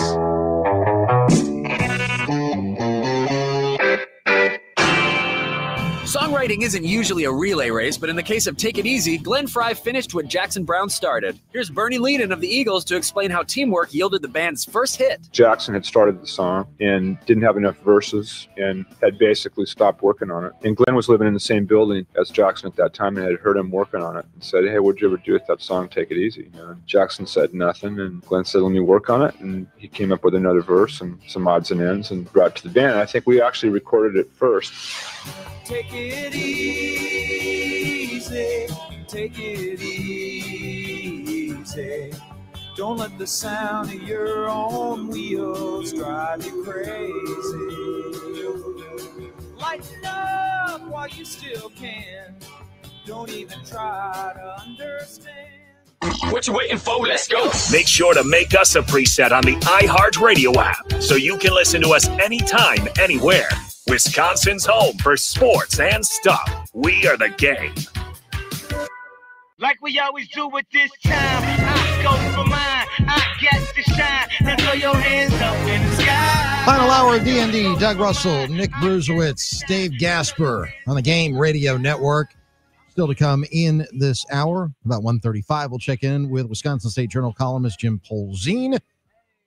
Boys are doing double duty tonight as the Badgers men's basketball team plays their second of two exhibition games. This one against Platteville at the Kohl Center. First game at the Kohl Center for Wisconsin. They played their first as an exhibition game, but their first of two games of the season at Fiserv Forum in Milwaukee last week against Oklahoma. They used the Bucks court. But if you're going to play games, multiple games at Fiserv Forum, and you really want to rub it in to Marquette, get your own court. Yeah. Put that big motion W right in the center of the whole thing. Oh yeah. That would get Armin just so worked up. That'd be appointment listening. That'd be great. When Billy and Armin come on when they see that. I'm just saying, if you want to make your inroads, there's nothing like marking your territory, if you know what I'm saying, which is what Nick's neighbor has been doing on their balcony, as we've been talking about for most of the show. And gosh, I hope it's not my neighbor doing it. I hope it's my neighbor's dog. But well, your dog, your neighbor's dog is also your neighbor. Yeah, they are part of the family. They are part of the family, Nick. Come on now. Yeah, that's true. That's true. But I think most people, if you refer to my neighbor, would assume human. What, you've never peed outside? I have. No, most definitely. We all have. We all have. Yeah. That's. Have you ever peed on an outdoor patio? Yes. Listen, I've peed everywhere at one point or another. Onto it, through it. Probably at some point. Yeah. I got to save that as a drop. Good thing I got my save. I just got an email from my landlord. Oh, okay. Okay, we got tea. We got tea. That's right. Hit the breaking news sounder. Wait. Hit the breaking news sounder. This is breaking news. Big news. From Orthopedic Associates of Wisconsin. There is a difference. Breaking news on Pissgate. This is what you call false tease. Yeah, email from my my park director, my landlord saying, quote, save the date for Friendsgiving. Oh, Nick. I said I tried to stop you guys. I said, wait, and then do. Why would you tell us about? Oh, I got an email from my landlord. You're such a tease. Got the email. I didn't even read what it was, and you guys jumped on it. So there's the breaking news. Save the date for Friendsgiving if you guys want to find out when Friendsgiving is. Well, you can meet your neighbor then, and you can find out whether it's him or his dog who's doing their business 20th. Out of the balcony. November 20th. I think we should have a field trip. Yeah, I think so too. We gotta I don't think everyone's going to be there. Nick, we can provide some backup for you if you need. Yeah, that's fine. Yeah, you can bring. Dave can bring his dog. Yeah. She seems like a real mean dog. She does not have a she does not have a mean bone in her body. She wants to be friends with literally everybody. Well, sure, because she's a sweetie pie good girl. Exactly. That's the breed of dogs. You're a sweetie pie good girl. Yes, 100% very good girl. Yeah, that's good. So keep them coming on the NicoletLaw.com talking text line. By the way, we did get some clarification on the guy who's going to the liquor store with the rent money. It was 2015. They were paying about $900. So that was 10 years ago. Things have inflated quite a bit. Escalated since then. Yeah, on the rent. Oh my God, I wish I could just be paying $900 a month for rent. Well, it's possible that it's a single unit studio apartment at $900. That's not that bad. Listen, there are some places that are better than others. Houston is a huge city, but when I lived down there, so it was 2012 when I moved to Houston. I wasn't down there very long. I was down there for about a year and a half, but I lived in a gated community. It was a nice apartment, had 2 pools, full fitness center. Wow. Parking was included. I had a large balcony, 1 bedroom, washer and dryer in unit, $720 a month. Oh my goodness. Yeah. That's my goodness. I'm looking at, for apartments that are supposed to be hey, there's going to be a little bit of subsidies on these, so it's going to be a little bit cheaper for you. Even those around here are going to be $1,300 a month, $1,200, $1,300 a month, when it's supposed to be capped, it's supposed to be kind of tiered down to kind of help you out there, and it's still $1,200, $1,300 a month plus an extra however much for washer, dryer, for parking, for all this other stuff thrown in. It's geez, I thought this was supposed to be affordable. Yeah, that was how you marketed it, but it's not looking like it. Yeah, for a 1 bedroom, 700 square feet. Like I said, some places are more expensive than others, and we don't live in Wisconsin is relatively inexpensive compared to other places around the country, though. Yeah, which is what makes it all the more wild. Yeah. What are we doing? I think right now we should go and see what Nick has in store for us on Bruiser's Bites. Time now for Bruiser's Bites. Yes, it is time for Bruiser's Bites, brought to you by Wisconsin Concrete Coatings, wiconcretecoatings.com. Check out all the great work they do there. It's self-explanatory. They do incredible concrete coating as well as garage cabinetry. So check their work out, wiconcretecoatings.com. We started this segment talking about the Badgers men's basketball team and being in action tonight, hosting Platteville for an exhibition at the Kohl Center. Brand communications director, I believe, of the men's basketball situation, AJ Harrison, joined Locked On Badgers, and this is what he had to say about why Greg Gard has been successful in the modern era of college basketball. I think the biggest thing with Coach Gard is the fact he was able to adapt. He kind of saw the way things were changing, and you look at kind of the offensive renaissance that the Badgers have had the last couple of years. I mean, it's outstanding, looking at how much, the points per game have gone up, the shooting, free throw shooting last year. I mean, Wisconsin, set a school record in free throw shooting. So I think the biggest thing with him is obviously Wisconsin, we still play great defense, but the fact that, Coach Gard was able to adapt and kind of, see how things were changing in the landscape of college basketball, I think that's, one of his biggest strengths.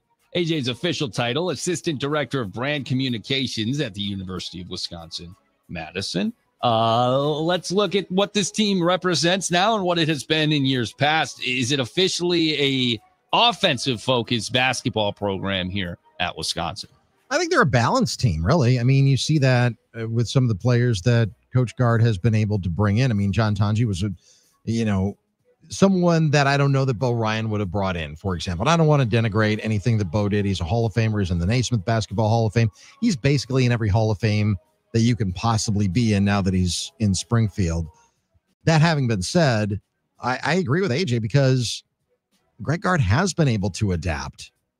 He has been able to bring in players in different ways. He does coach a different style of basketball than Bo did. I don't know if Bo Ryan could coach in today's college basketball environment. Again, that's not a knock on Bo. The game has changed. Right. I don't think that Barry Alvarez could coach in this era as well because the game has changed. NIL has changed. The transfer portal has changed.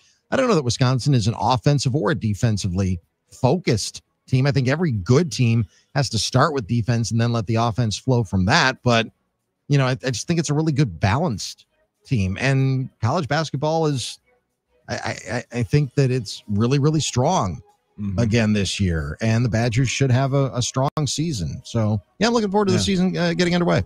Yeah, then that's a balance that they should be striving for because, even with the changes on offense and how they've been able to modernize it and get better in that realm, become much more efficient on the offensive end, Greg Gard still does have, those priorities on the defensive end with how these guys are expected to play. If you're going to be out there on the court, yes, shooting is going to be an important part of it, but you got to be pulling your weight defensively as well. If you have some defensive mishaps or let-ups or lapses, Greg Gard's going to sit you down, and he's going to put someone else out there who will get the job done defensively, even if you're playing well offensively. AJ Storr, we saw that a bunch of times when he was here. He was lighting it up, 20 points out there, a lapse on defense. Greg Gard says, get over here on the bench. And AJ Storr had he bounced around college basketball a lot, but he had his most success. What got him to Kansas was what he did at Wisconsin. Yeah, exactly. He was, very successful. I brought up John Tanji a minute ago. He became a professional player. He along with Max Klesmit and Steven Crowell, they're all on the same G League team right now. Yeah, for the Utah Jazz. But they're playing professional basketball, and there's a reason that they're playing professional basketball. And a lot of that is based on their two-way games that they were able to play and learn under with Greg Gard. I think he's done a marvelous job. Well, the guy who's been doing a hell of a job as the starting quarterback in Green Bay is Jordan Love and Ledger Douzable. I believe I'm pronouncing his name right. Of CBS Sports said this to say about Love as an MVP candidate.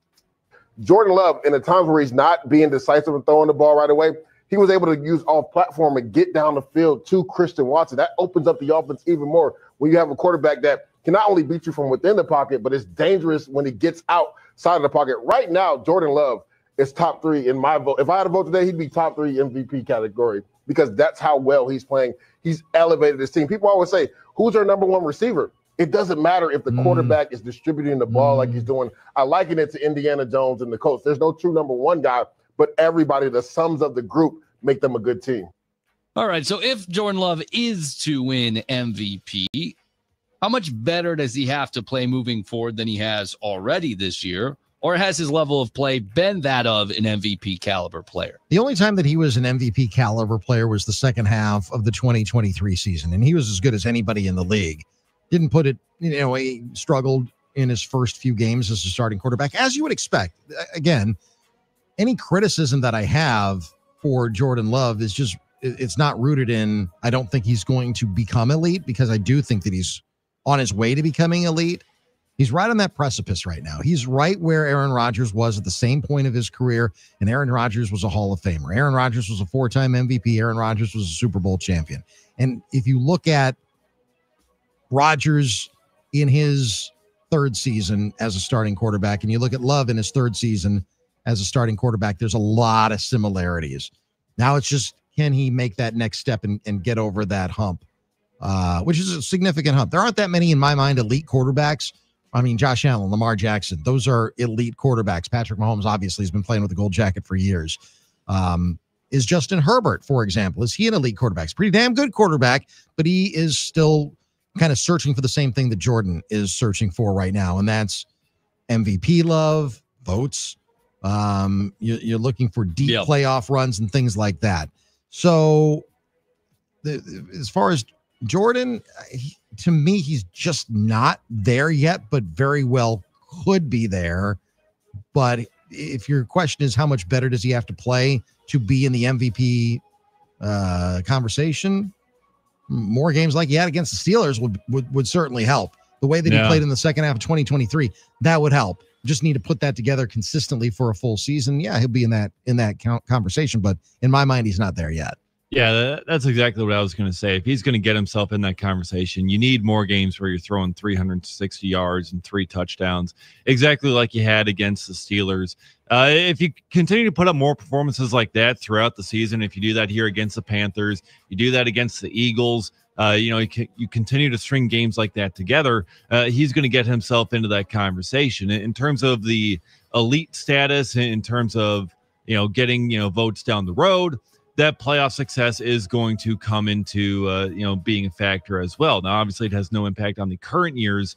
Playoff success has no impact on the current year's MVP balloting, but still, being able to have that success in the playoffs, winning those big games, that is going to get you more of that national recognition, more of that recognition among the voters that, okay, this guy's elite, this guy is in MVP contention, because you're still fighting with Patrick Mahomes and Lamar Jackson and Josh Allen and the like Dak to Prescott. win that, and Dak Prescott to win MVP. So it's going to take more games like this and that playoff success going forward. And the one thing that I'll say is that everyone who's talking about Jordan Love as MVP, I would just say pump the brakes a little bit. Let the kid, young man, let him continue his development, because, again, the trajectory is there. If you look at Rodgers and you look at Love at the same point of their careers, the numbers are strikingly similar. But Jordan Love has not yet garnered a single MVP vote yet.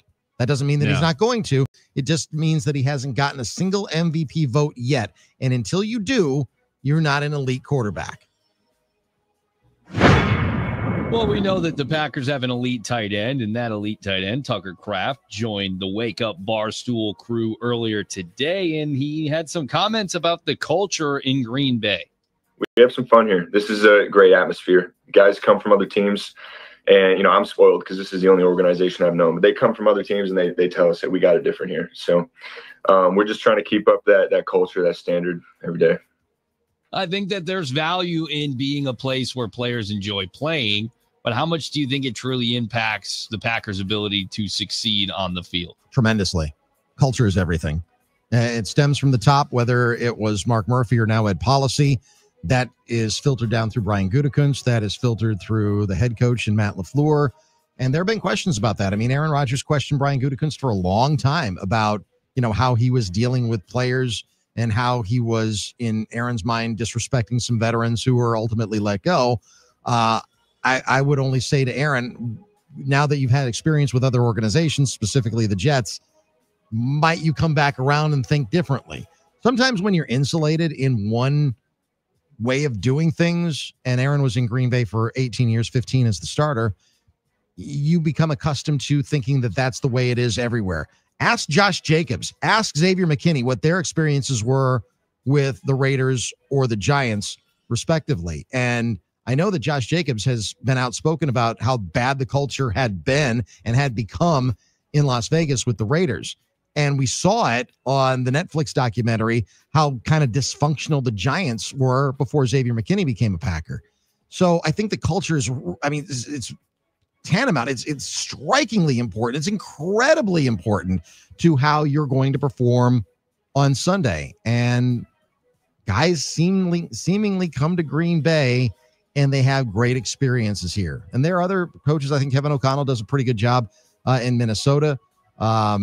You see the Players Association after every year, they have a survey with the players saying, well, what organizations do this better and what organizations do that poorly. The Packers are always top three. It's the same three teams seemingly every year. It's the Packers, Vikings, and Dolphins. Dolphins just haven't had the same amount of success on the field, but the players feel good about it.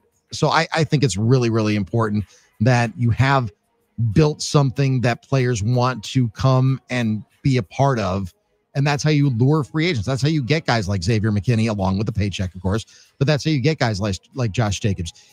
Players are the best recruiters that you can possibly have. And when you've got someone who has been around the block a couple of times in the NFL saying good things about Green Bay, that's only going to help other players who are deciding what their next destination is going to be, that they may want to come and play for the Packers.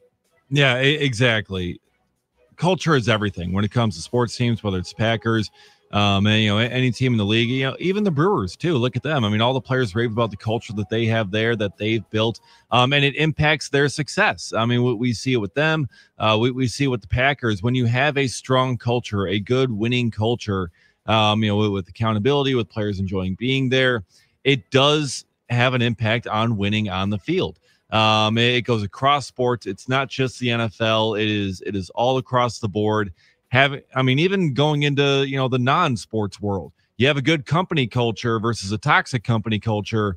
Your company's probably going to be more successful if you have a good company culture. Mm-hmm. So culture is critical across the board, no matter where you go. Yeah, I worked at a place one time, and I'm not talking about iHeart. I want to say that straight up. I'm not talking. Clarify. I'm clarifying. I'm talking about a place that I worked one time that the culture was so bad. The boss had an office that nobody wanted to walk past. You would walk all the way around to just not be ensnared in this idiot's vortex. You avoided this guy at all costs. It was miserable. Everybody hated being there. And when you refer to the place that you work as, and I quote, the bad place, then you know you've got something bad going on. And again, not talking, I want to be clear, not talking about this place. It's not here. He's not talking about here. Thank you. Culture and questioning it. A lot going on right now in Minnesota, whether it's been a soft benching or something else when it comes to J.J. McCarthy. We now know that Carson Wentz suffered a dislocation that tore his labrum and fractured the socket of his left shoulder 2.5 games ago against the Pittsburgh Steelers in Dublin. He's now out for season. And Matthew Kohler of the Purple Persuasion Vikings podcast had this to say about some of the Vikings issues. This is more evidence of a bleep show with the training staff this year. So many mismanaged injuries: Van Ginkel, O'Neal, Darisaw, Wentz, and McCarthy. And another person that I talked to in the league said, this is how you lose a locker room. Everyone is going to be in the cold tub saying, what the heck are we doing? So I think that when something like this happens, it does have a reverberation to where other players see Wentz handled this way and they go, why are we not taking him out of this game?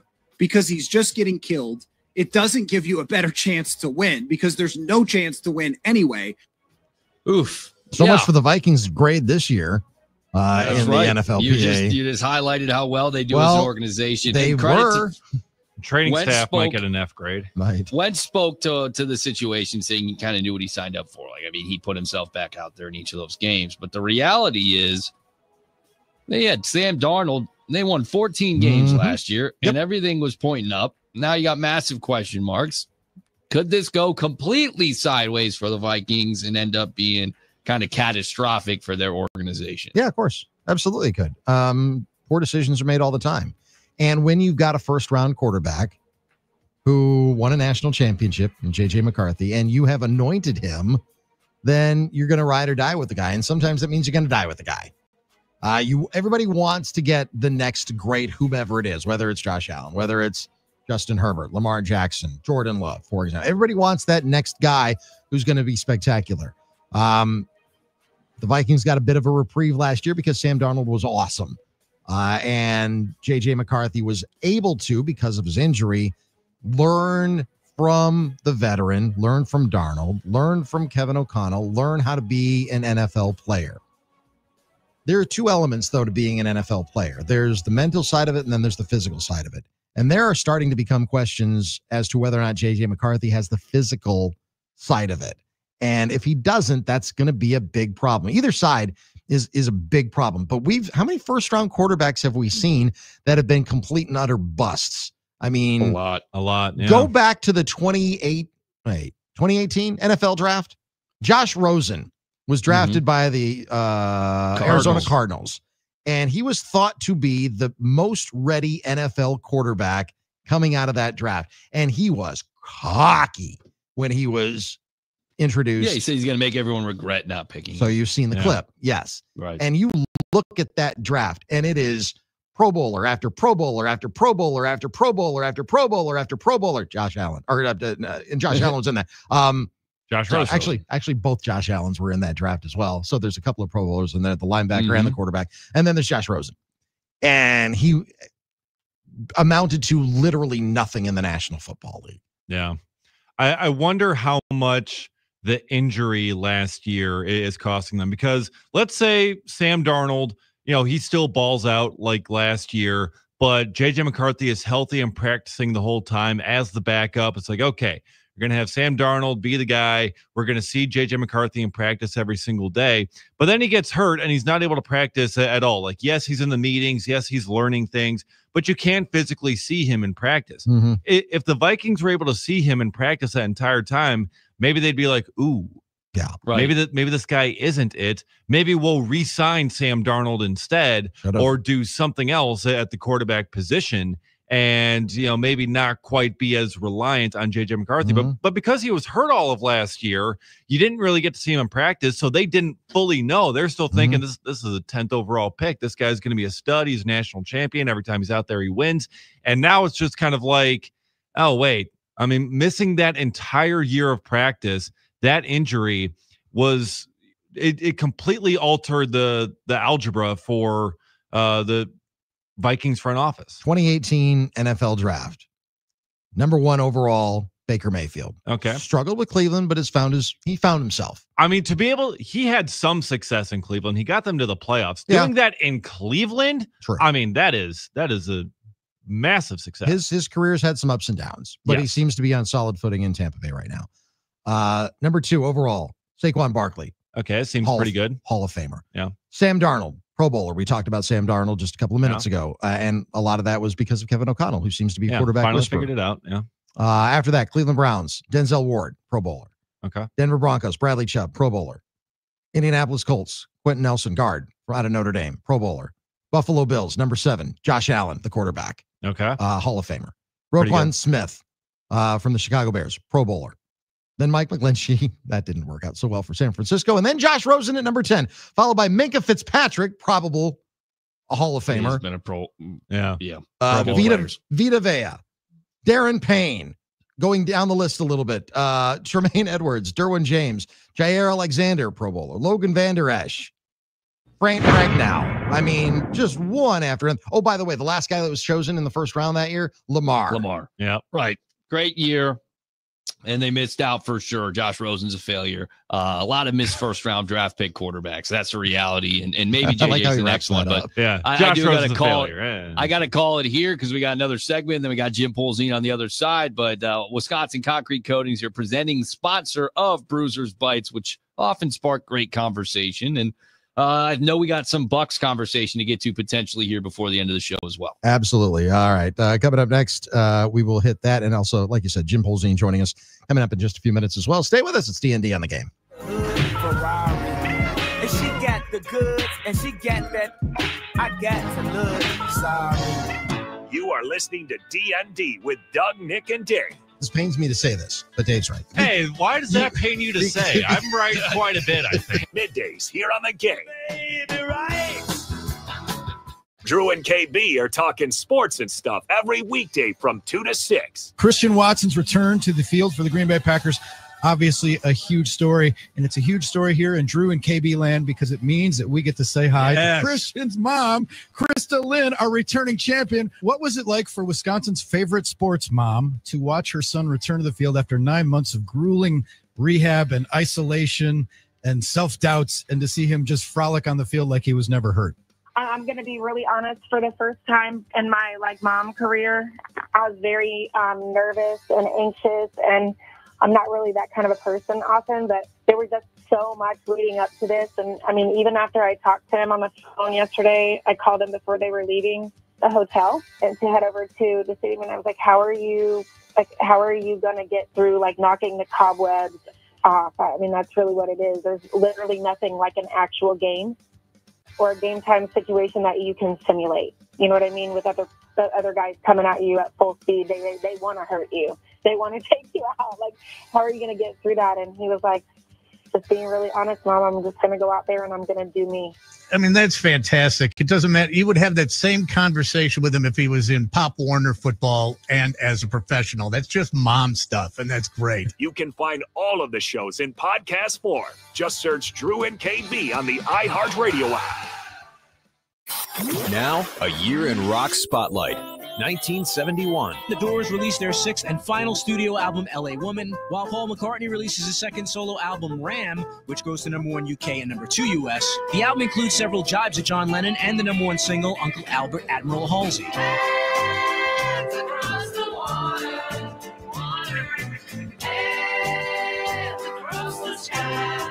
In May of 71, soul singer Marvin Gaye releases his concept album What's Going On and has 3 top 10 singles. And Rod Stewart's third solo album goes number 1 and has a number 1 single, Maggie May. I wish I'd never seen your face. In July of 71, The Who releases Who's Next. It tops the charts in the UK and goes to number 4 in the US. Teenage wasteland, oh yeah.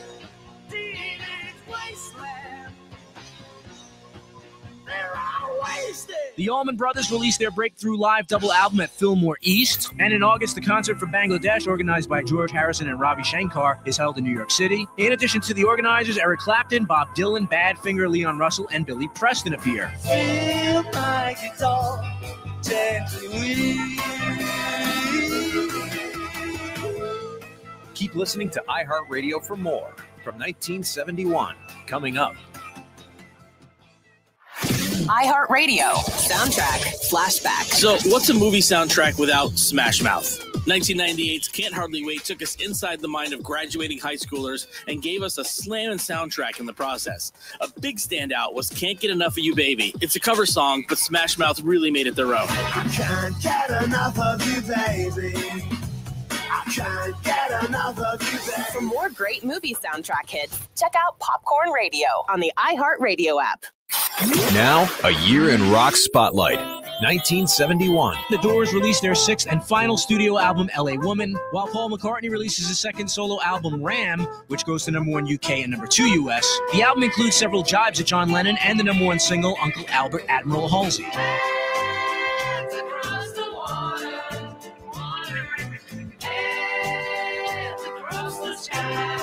In May of 71, soul singer Marvin Gaye releases his concept album What's Going On and has 3 top 10 singles. And Rod Stewart's third solo album goes number 1 and has a number 1 single, Maggie May. Maggie, I wish I'd never seen your face. In July of 71, The Who releases Who's Next. It tops the charts in the UK and goes to number 4 in the US. Teenage wasteland, oh yeah.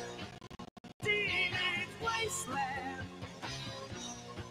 They're all wasted. The Allman Brothers released their breakthrough live double album at Fillmore East. And in August, the concert for Bangladesh, organized by George Harrison and Ravi Shankar, is held in New York City. In addition to the organizers, Eric Clapton, Bob Dylan, Badfinger, Leon Russell, and Billy Preston appear. Feel my guitar gently.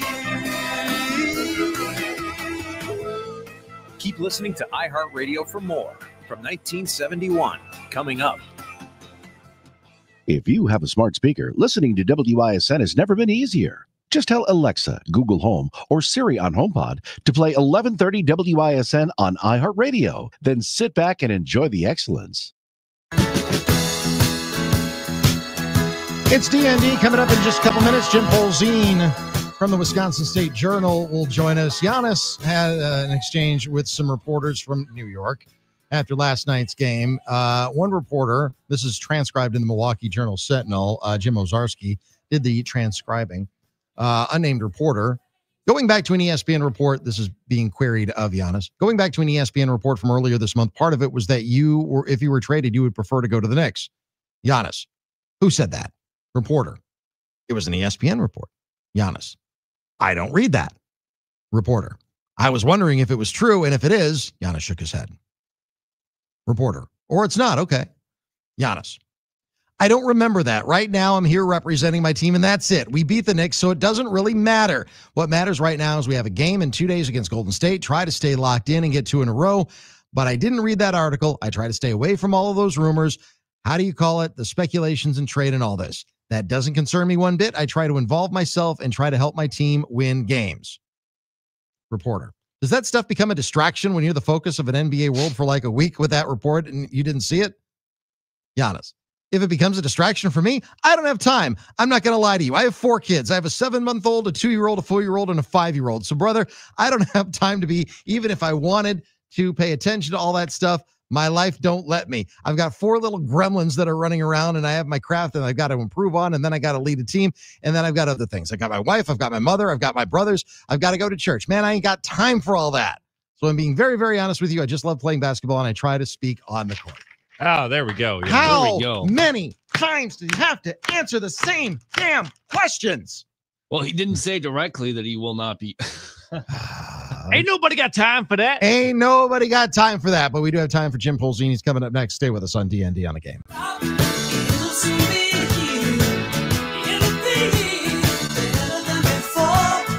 Yesterday's gone. Yesterday's gone. Stay tuned. Yes. D.N.D. will be back in just a moment. Hey, it's Hunter Baumgart with a programming update. Where can you find the games you want to listen to and when? We've got the answers. Coming up tonight, the Wisconsin Badgers men's basketball team hosts UW-Platteville in an exhibition game at the Kohl Center.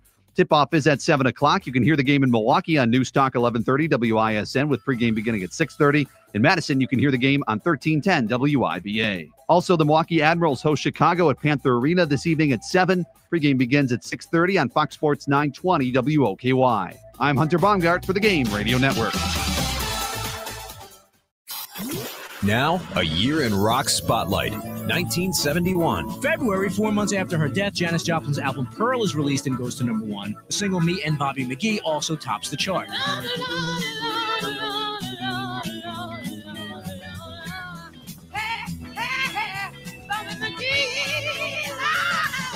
Bill Withers hits number 3 with the single Ain't No Sunshine from his debut album produced by Booker T. Jones. In March of 71, Carole King releases her first solo album and scores 2 number 1 singles, I Feel the Earth Move and It's Too Late. And UK progressive rockers Jethro Tull have a top 10 album on both sides of the Atlantic with Aqualung. Running down his nose. Greasy fingers smearing shabby clothes. Hey, Aqualung. In April, the Temptations topped the charts with Just My Imagination, their 3rd number 1 and their 13th top 10 single. Three Dog Night have their 2nd number 1 single with Joy to the World. And the Rolling Stones album Sticky Fingers is released, including the number 1 single Brown Sugar.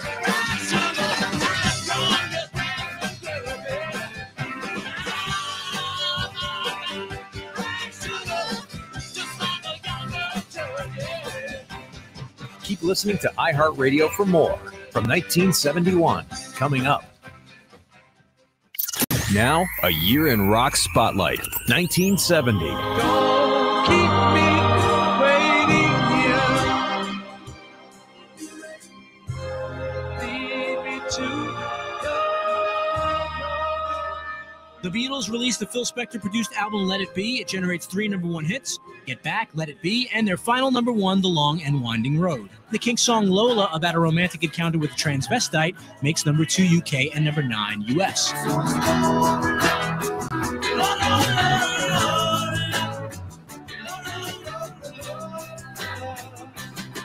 In July, the Stooges released their 2nd album on Elektra Records, Fun House. And British band Mungo Jerry are number 1 in the UK, number 3 in the US with the single In the Summertime. have a drink, have a drive, go out and see what you can find. In August, Eric Clapton releases his first solo album and scores a top 20 hit with his cover of J.J. Cale's After Midnight. Neil Diamond scores his first number 1 with Cracklin' Rosie. September of 1970, Neil Young has a top 10 album with After the Gold Rush. War, an anti-war protest song by Edwin Starr, tops the charts. What is it good for? You tell me. Say it. Keep listening to iHeartRadio for more from 1970. Coming up. Now, a year in rock spotlight. 1978. In January of 1978, the Saturday Night Fever soundtrack is released featuring the music of the Bee Gees. It hits number 1 in the U.S. for more than 6 months. An amazing 18 weeks at number 1 in the UK, it becomes the best-selling soundtrack album of all time. In February of 78, Pasadena, California hard rock band Van Halen released their self-titled debut album. It hits number 19 on the charts. Their cover of The Kinks' You Really Got Me cracks the top 40 at number 36.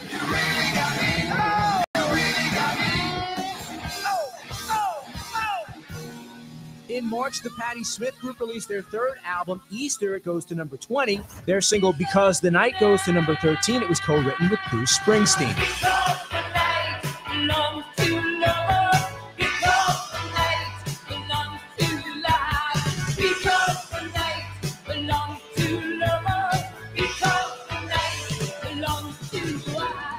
In May of 78, Detroit rock singer Bob Seger releases his 10th album, Stranger in Town. It goes to number 4 in the U.S. yielding 3 top 20 singles, including Still the Same, which also goes to number 4. Are you still the same? Keep listening to iHeartRadio for more. From 1978, coming up. I'm Jason Flom, founding board member of the Innocence Project, and my new podcast is Wrongful Conviction, available on iHeartRadio. On Wrongful Conviction, I interview a different exoneree every week and help them to tell their incredible stories of tragedy and triumph against impossible odds. You've got to hear it to believe it. Wrongful Conviction from iHeart Studios, available now on iHeartRadio.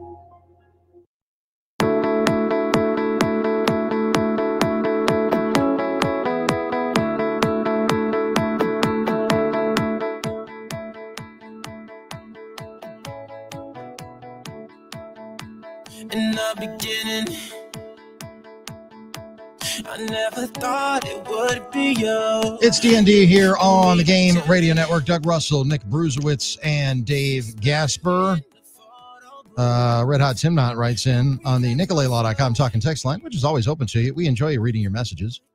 877-794-1973. Did we figure out if Josh Rosen is Nick's upstairs neighbor?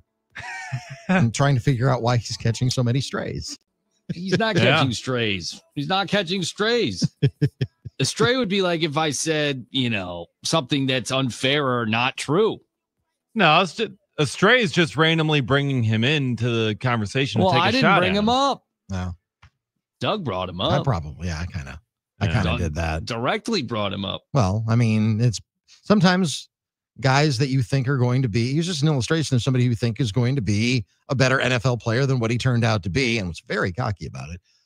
Turns out to not be that, and everyone around him turns out to be spectacular. Like, everybody thought that Tony Mandarich was going to be a great NFL player. Troy Aikman was taken ahead of him, and 2 Hall of Famers were taken after him.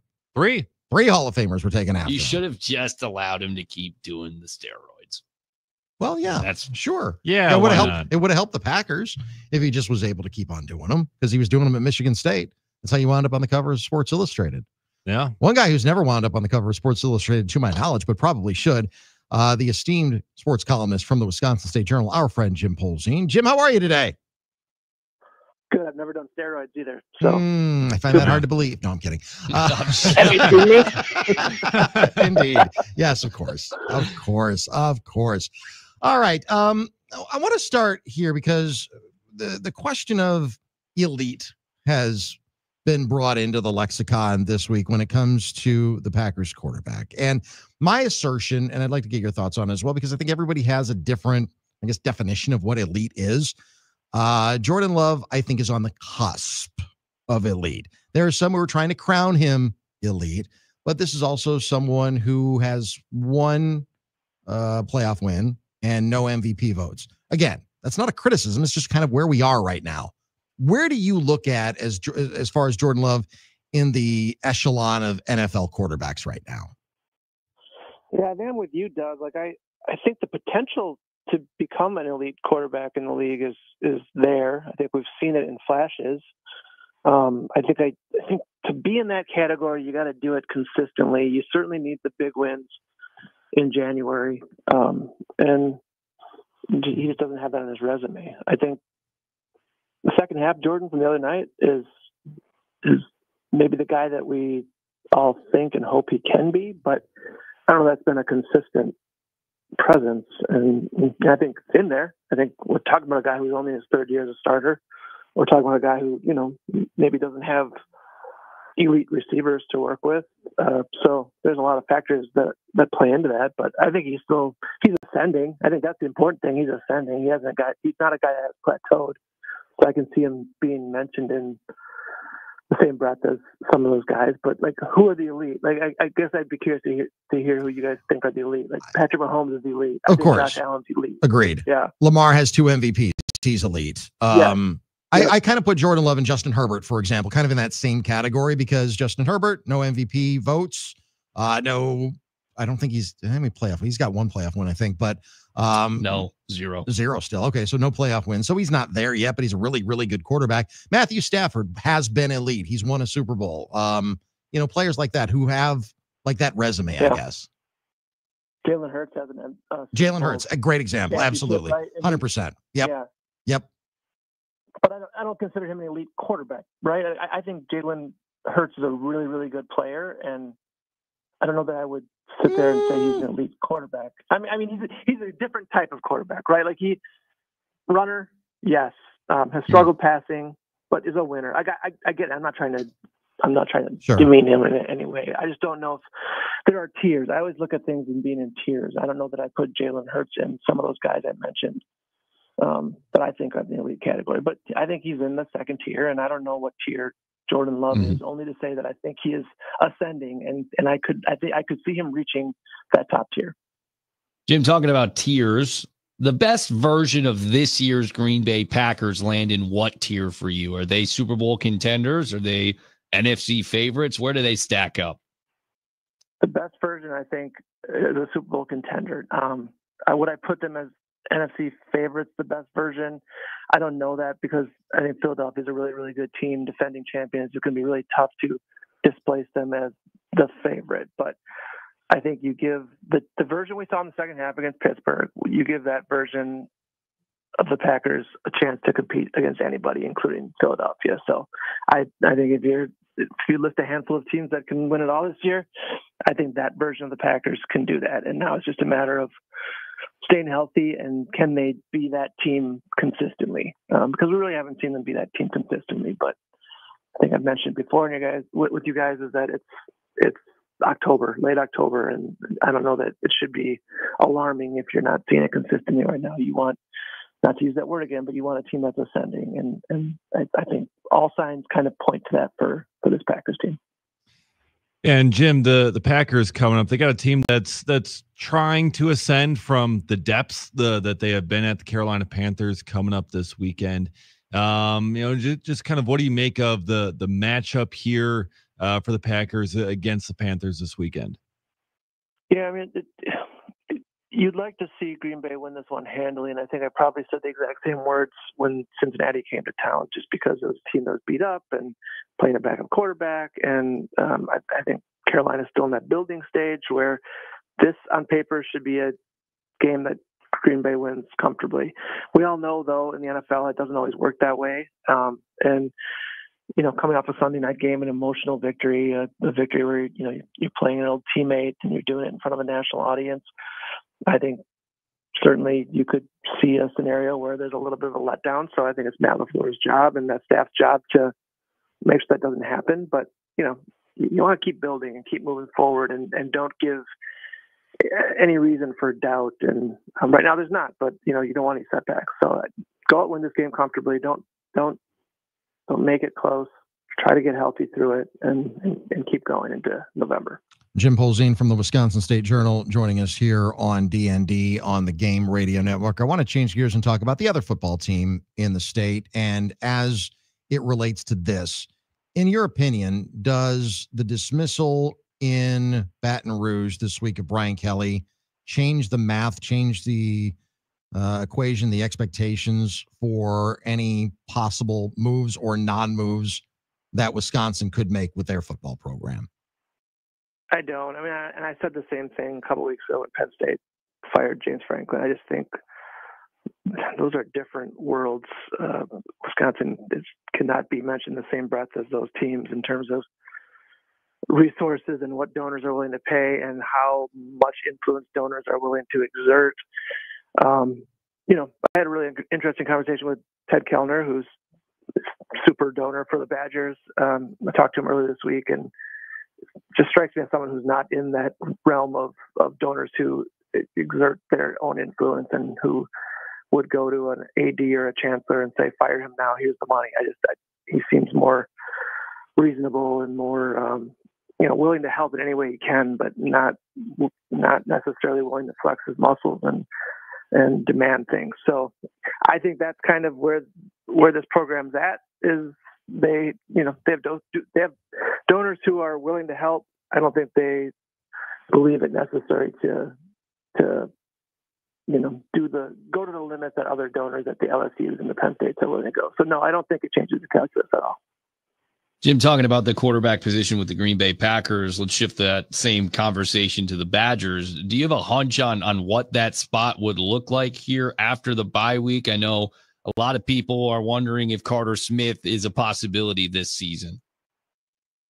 Yeah, I'm curious. I don't have any inside information. Of course, Luke Fickell wasn't available this week because it's a bye week, so Monday will be, a good time to ask him questions about that.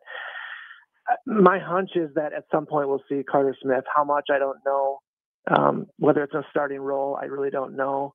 I would hope that they at least give him a chance and see what he can be. If he's part of your future plans going forward, then let's see what he can do. Let's give him some experience. I want to see what Carter Smith looks like. It's hard for me to say as an outsider kind of where he's at. We haven't seen him practice since mid-August when practices were closed, started being closed to the media.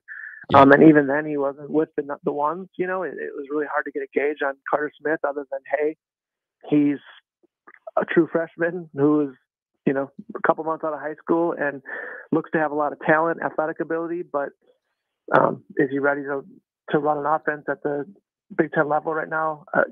Certainly would have said no at that time, but this is a good chance to see how much he's developed over the last couple of months, and you can use him in some way, small packages, whatever. I'm at this point of the season, I kind of want to see what some of the young guys can do and whether they can be, I think Luke Fickell has to answer that question. If he's coming back next year, he's got to get his quarterback situation figured out, and knowing what you have in Carter Smith, I would think would be pretty high on that list of questions he'd want answered.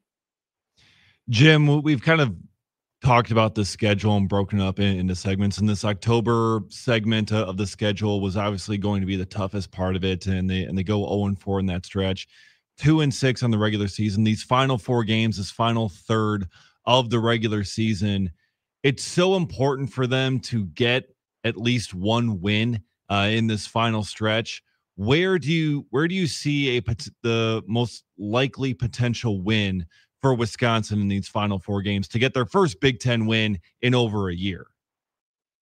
Yeah, that's a really good question, Dave, because, I think the longer this goes, the more pressure is on to win a game, and certainly the more possibility of being just a demoralized team exists, right? The more the losses keep piling up, I think it becomes even harder and harder to get a win. So part of me wants to say Washington, even though I think Washington's probably the second most talented team they'll play the rest of the way. But that game's at home, and coming off a bye week, maybe there's something there. Maybe Wisconsin kind of use the Oregon formula where you play really good defense and you stay in the game, and maybe you get something from the quarterback position and give yourself a chance. I mean, that's really right now the only possibility I can see existing, because if you lose that one, you're going to lose at Indiana the following week, and I think that could get ugly. Brett Bielema comes to town in mid-November. I wouldn't rule that out as a possibility to win, except for I know Brett Bielema's going to want to win that game more than anything because him and Fickell have previous bad blood between them. So, that's a tough one. And then if you're 2-9 going into Minnesota, we all know how hard that game is just in general. And I think the pressure's on you to win it. So I don't see a great possibility for a win. I think if I had to vote right now, I'd say Washington, and that's only because of the rest factor and the home factor, and playing a team that has to go 2 time zones. Only have about another minute or so with Jim Polzin from the Wisconsin State Journal. Aside from wins and losses in these 4 games that are left for the Badgers football team, what can reasonably be expected of this team by fans and within the program itself? Competitiveness, right? That's if you're looking for one knock on Luke Fickell era, it's that they've been uncompetitive in games far too often. So, I think last week was encouraging in that regard, that his team's still fighting for him and they could keep a game close, and there's kind of a blueprint for staying within games even if your quarterback play is awful.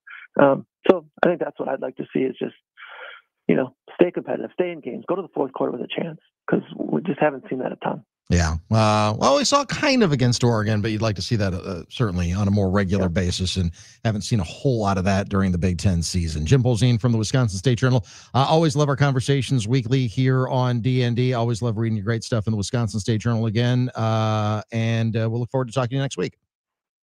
Thanks, guys. Take care. All right, you too. There goes Jim Polzin from the Wisconsin State Journal, joining us here on D.N.D. Well, that's a good way to to wrap up a show now, isn't it? Yeah, it is. What Jim is able to do is elevate the discourse. Because we started out by talking about dog pee. Well, and I would say this. I bet Jim Polzin is a great neighbor. I'm sure he is. Yeah, great neighbor. Keeps weird hours, but we all exactly. We all kind of do doesn't that. let his dog go on the patio, on the balcony Probably. to the patio down below. Yeah, that's right. Nice man. We are reminded by someone in the 319 in Iowa that Jordan Love's birthday is on Sunday. It's not just Jordan Love's birthday, it's his 27th birthday. Yeah. And as we all know, if you're a Packers quarterback, that's when you win your first Super Bowl. Yeah, that's true. That's how it goes. And so sometimes that's how you win your only Super Bowl. Hey. So if he doesn't win it this year, he's cooked. He's cooked. Is that what you're trying to say? Yes, that's what I'm saying.